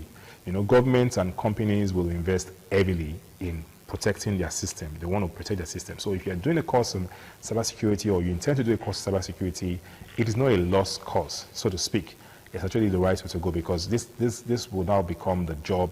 The demand for this job will increase exponentially in the next few years, because everything will be remote, everything will be online, everything will be more automated, and now you now need some persons to protect you from hackers, to protect you from all those things that may damage your own system. So cybersecurity, we are seeing is going to become more rampant. The job will also become more searched for, or more catered for. Another aspect that we're on that trend that we are hoping that will evolve in the next 5 years is remote work. Remote work is where persons stay in the comfort of their home or anywhere, maybe in an office or an enclosed space, and they work without actually physically being where the office or the company may be. So remote work will continue to expand. Companies will hire talent globally without physical offices. This would change how people view careers and location. Already we have remote work up and down. We have many persons working remotely from their homes at their comfort zone, and they deliver this job and they get paid in real time per hour, or as the case may be. So this, we are seeing that in the next 5 years, this will become so rampant. Yeah. Another area is the digital identity system. We are envisioning that your identity will become fully digital, whether it's your banking access, whether it's your government service, whether it's the travel documents that you now currently have. Everything will be linked to a secure digital identity system. It's already happening. We're already envisioning it, that it will happen, to now become more in 5 years from now. Another area to look at, ninth area to look at from this top 10 trends that we're talking about is AI in education. We're envisioning that schools will integrate artificial intelligence into teaching. They will personalize learning path, and also have automated grading system. We'll have some virtual tutors, no longer having physical tutors around. People that will teach you virtually. And also education will become more customized to each student. That's our vision. Last but not least, we are envisioning that we'll have an hyper-personalized technology. Now, we are envisioning that in the future, 5 years from now, technology will adapt to individuals, as we already have with AI chatbots. We'll now have more personalized news feed. We already have that with TikTok, when you now have For You page, and the algorithm now works with whatever you like, and they now use that to feed you with the content you love. We are envisioning that we have adaptive applications. We're envisioning that in the next 5 years we'll have smart recommendations, and every user experience will become unique. So as we close today's edition of Tech Today, one thing is clear. We are living through the fastest technological transformation in human history. So from AI tools that are already reshaping our daily lives to future trends that will continue to redefine how we live, how we work, and how we connect. The world is evolving faster than ever before. But the real question is not what technology will become. The real question I'm going to ask you out there is, what will we become with technology? Because in the end, technology does not replace humans. It only amplifies human choices. Thank you for joining me on the program Tech Today. It's always a delight having to sit here and inform you, and also educate and also learn from one of the beautiful things that's happening in the world of technology. I am Lawal Momo, and join us again next week for another interesting episode of this program. Until then, I say you should always stay informed, stay curious, and stay ahead of the future. Bye for now.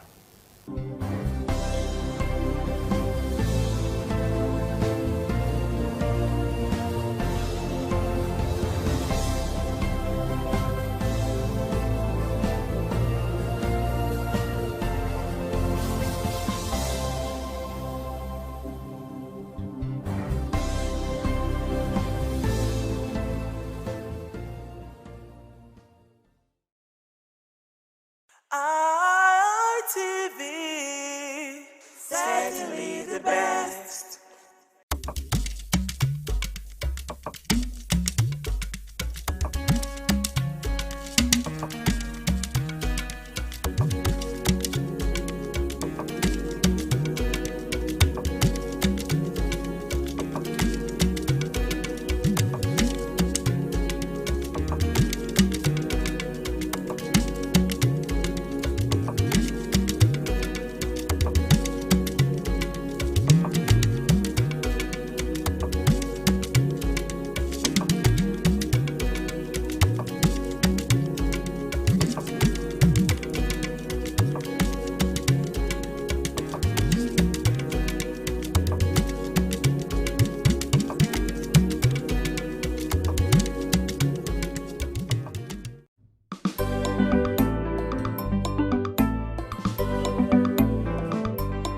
Thank you very much for joining us on the program, Healthy Living. What is the kidney? The kidney is an excretory organ in the body, which is for metabolism. Tuberculosis affects many organs in the body, but the common ones it usually affects is the lungs. Epilepsy is a neurological problem. Okay. It is an injury in the brain which causes someone to begin to convulse, to go into fits. It is curable, but the cure is a long-term thing. If you eat well and avoid those risk factors that will make your immunity to be down, then the risk of contracting tuberculosis will be reduced. If you're healthy, then you're wealthy.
ITV, certainly the best.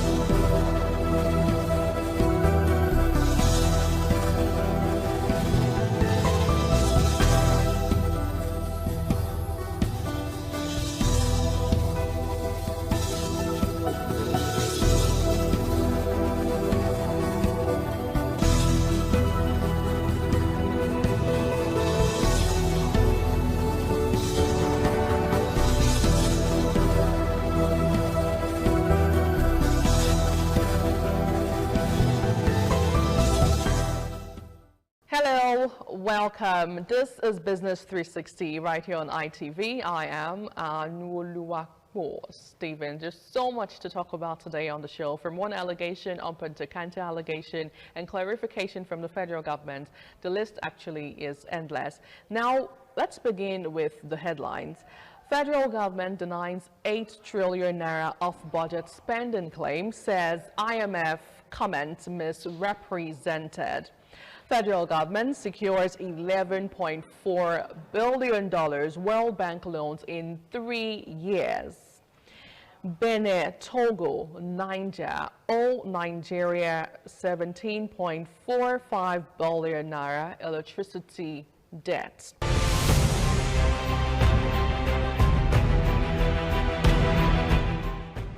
Now let's begin with the big man on the table, as it says that the federal government denies 8 trillion naira of budget spending claims, says IMF comment misrepresented.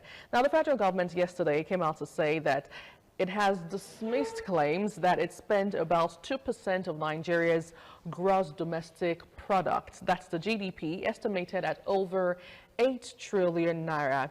outside the approved budget, describing the report as a misrepresentation of comments made by International Monetary Fund, that's the IMF representative in Nigeria, and the organization's 2026 Article 4 consultation report.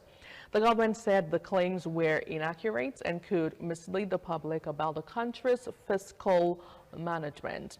In a statement issued on Sunday, the Minister of Finance and Coordinating Minister of the Economy, Taiwo Oyedele, came out to say that the federal government does not operate a shadow budget or spend public funds outside the constitutional and statutory framework governing public finance.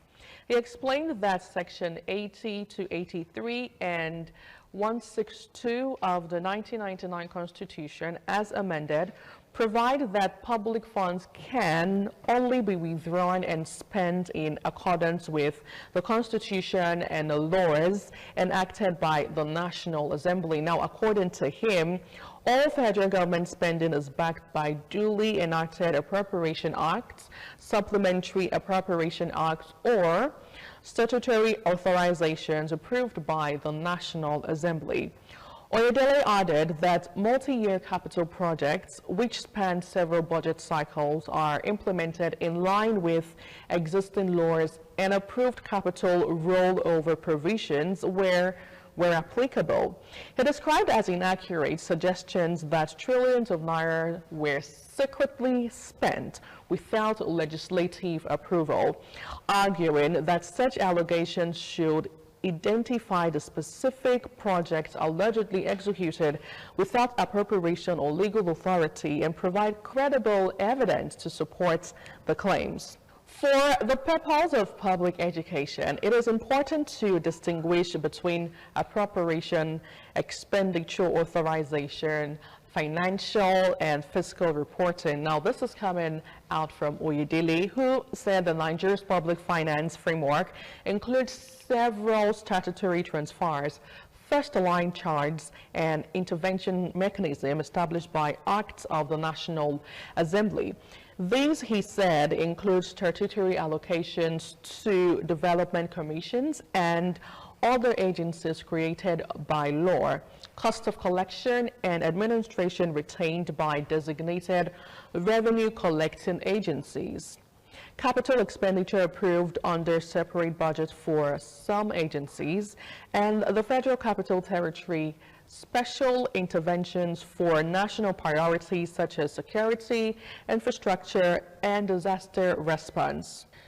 These, he said, include statutory allocations to development commissions and other agencies created by law, cost of collection and administration retained by designated revenue collecting agencies, capital expenditure approved under separate budget for some agencies, and the Federal Capital Territory special interventions for national priorities such as security, infrastructure, and disaster response, as well as debt service obligations and other statutory transfers. Now, the minister maintained that the expenditures are neither secret or illegal, stressing that they are established by law, disclosed in official fiscal reports, and subject to oversight, audits, and accountability mechanism. Their treatment for reporting purposes may differ from their presentation in the Annual Appropriation Act, particularly under international statistical and reporting standards adopted by the federal government. Such classification differences should not be misrepresented as evidence of unlawful expenditure, according to Oyedele, who also rejected claims that the reported amount represented an increase in Nigeria's budget deficits. He also further explained that the IMF observation related primarily to the comprehensiveness, timing, and presentation of Nigeria's fiscal report rather than legality of government expenditure. According to him, Nigeria, like many other countries, is working to improve the alignment between its budget presentation and international fiscal reporting standards as part of ongoing public financial management reforms.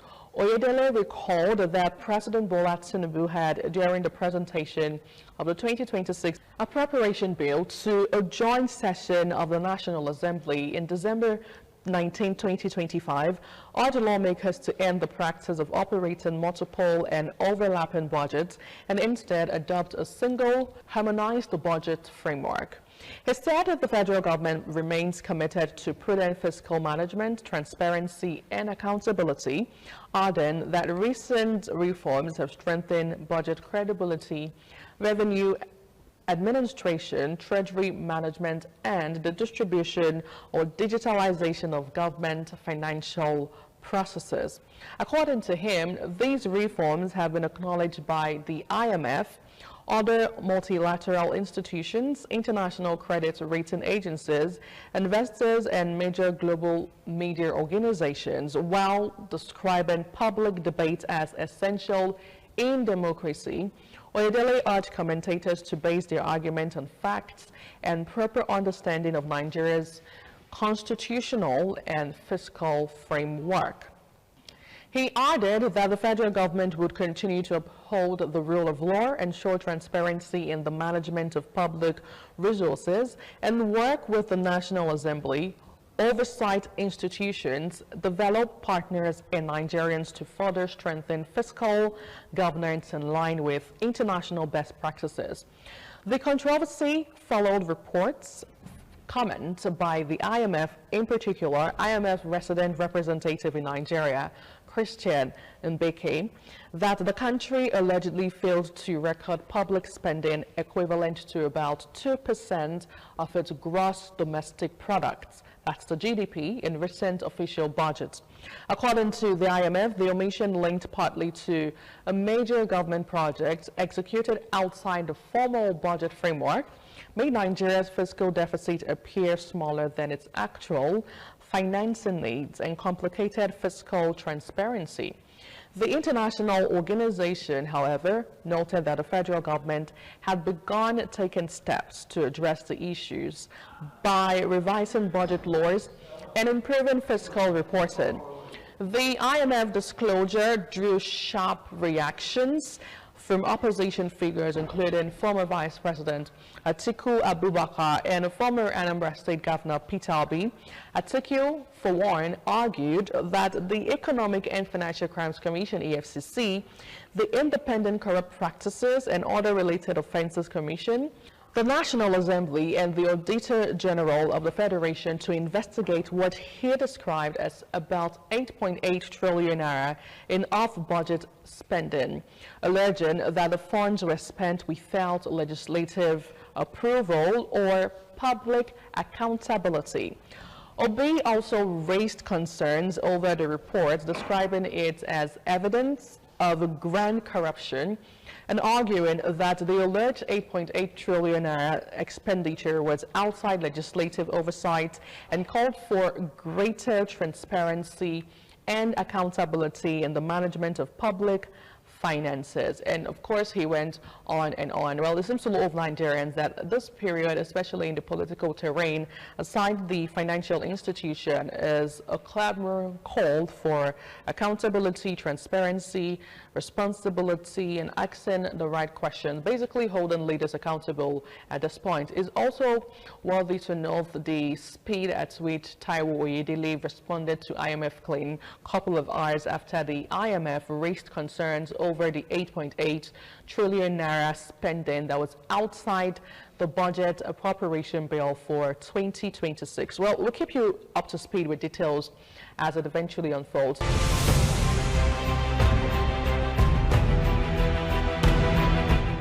Now we'll move away from that to look at an interesting report about the federal government and borrowing, or should I say loans. In 3 years, federal government secures $11.4 billion in World Bank loan in 3 years. Now, how did this even happen is the big question.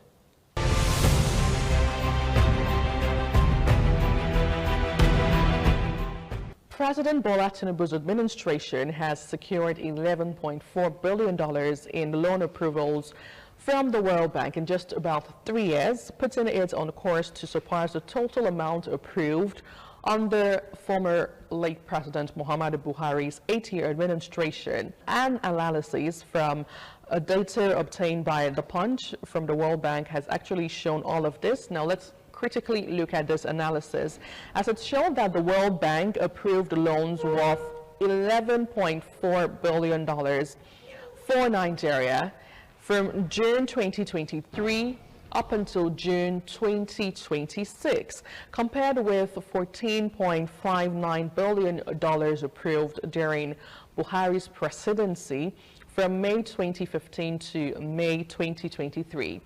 The latest figure means Tinubu's administration has already secured about 78.2% of the total World Bank financing approved during Buhari's 2 terms in office, and requires another $3.9 billion in approvals to exceed that record.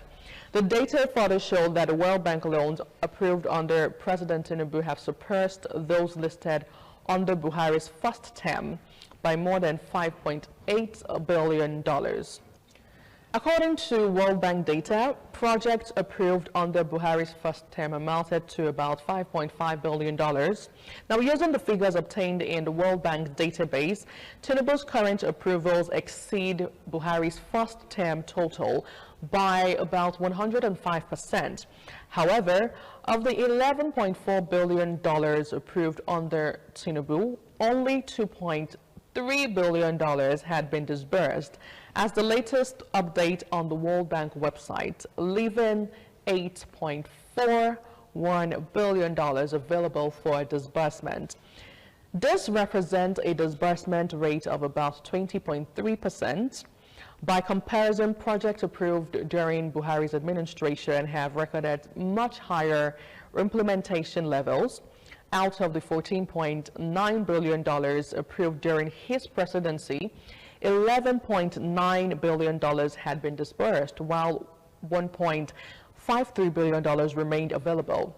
The figures translate a disbursement rate of about 81.8%, reflecting the fact that many of the projects have either been completed or are in repayment or approaching completion, as the case may be. Now, the World Bank portfolio under Tinubu had been centralized largely in economic reforms, education, healthcare, agriculture, energy, digital infrastructure, financial inclusion, and social protection.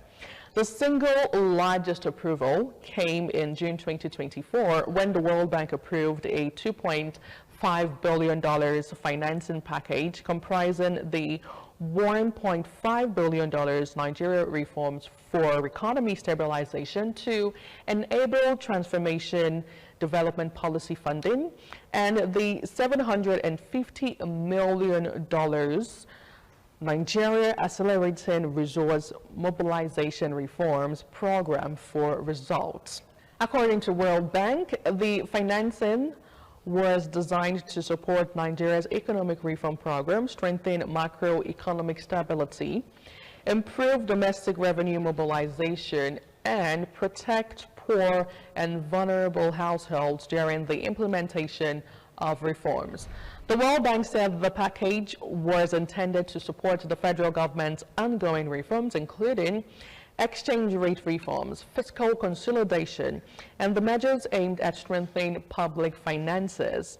The World Bank data showed that the Reset program has been fully disbursed, while the AMWA program had recorded disbursement of $280.5 million, leaving $469.45 million available. The reform package attracted public attention because it coincided with the implementation of major economic reforms, including the removal of petrol subsidy, the liberalization of foreign exchange market, both of which contributed to sharp increases in inflation and the cost of living currently in Nigeria. And the World Bank has consistently maintained that the reforms are necessary to restore macroeconomic stability and place public finances on a more sustainable path.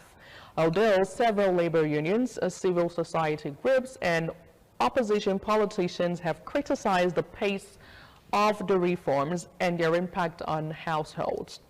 So whilst every single time the federal government is always giving themselves a thumbs up and a pat on the back saying all of the reforms, the financial and economic reforms that we have taken so far is for the betterment of Nigeria, and in their words, they are already seeing the yields or the dividend of the reforms. For a lot of Nigerians, the cost of living currently, some would say, is even killing the living, and it's still high, and we haven't seen it trickle or trickle down to the downstream in Nigeria, and we're looking forward to that. Anyway, we'll take a short break, and when we return, we'll move over to the final part of the conversation. Please stay with us.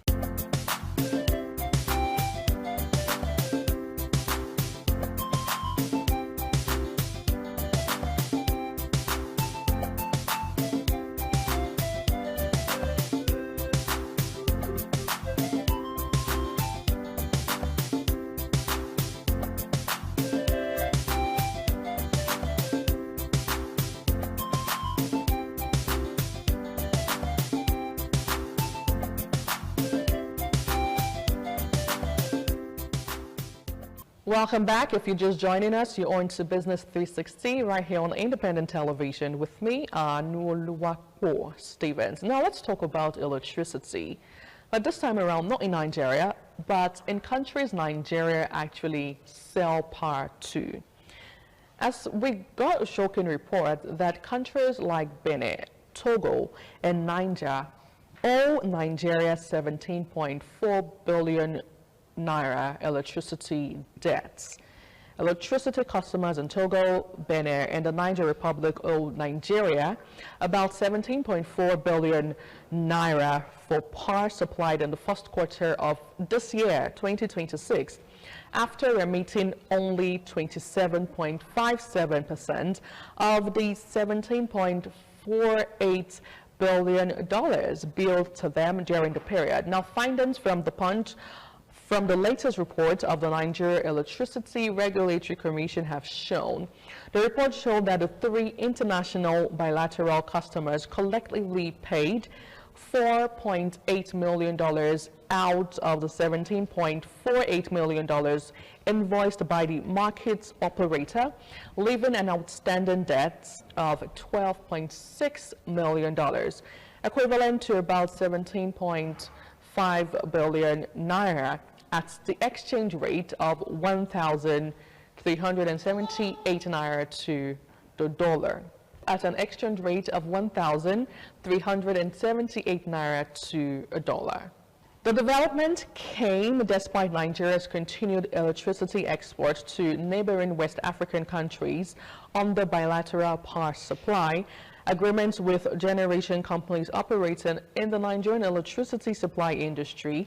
The debts recur every quarter, contributing to liquidity crisis in the power sector. According to the Commission, the international customers recorded significantly weaker payment performance than domestic bilateral customers, who remitted 95% of their invoices during the same period. A breakdown of payments showed that the Para SBEE, which supplies electricity to Benin Republic, failed to make payment against $1.4 million invoice, recording a 0% remittance performance. Now, another bilateral customer, Paras CEET, supplying electricity to Togo, also paid nothing, despite receiving an invoice of $1.7 million for electricity supplied during the quarter. Transcorp SBEE Ugeli, another supplier to Benin Republic, remitted only $0.90 million out of its over $4.2 million invoice, representing a payment performance of 21.3%. Now, the report further showed that the Ajakuta Steel Company Limited and its host community had continued their long-standing failure to pay electricity bills. The Commission disclosed that a special customer made no payment against the 676.88 million naira invoice issued by the Nigerian Bulk Electricity Trading PLC and the 189.38 million naira invoice issued by the market operator during the first quarter. Well, then again, at the end of the day, it's up to the federal government to ensure that all of the monies being owed by Niger, Benin, and Togo as regards electricity supply from Nigeria to these countries are paid as soon as possible. Well, on that note, we wrap up Business 360. Thank you so much for being part of the show. I am Arnuluwakbo Stevens. I'll see you on the next episode.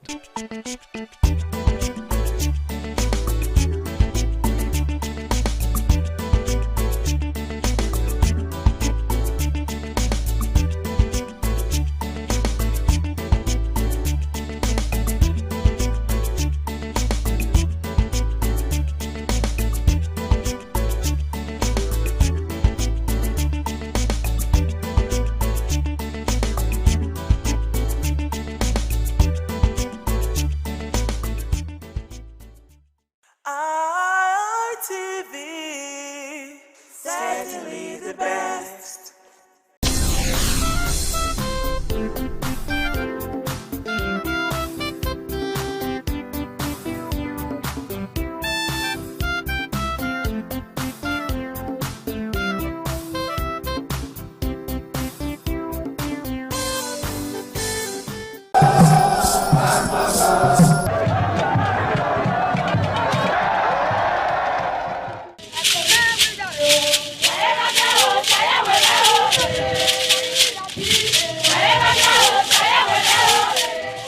Benin Cultural Dance, a unique dance and quality dance steps of the Benin people.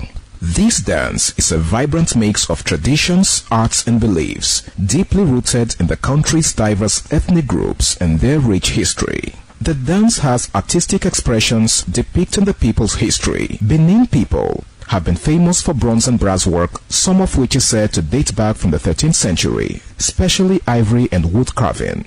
In Benin, the people dance to show respect, honor, dignity, which they honor. They dance to show royalty, as natives are seen in their numbers around their body depicting the symbol of kingship.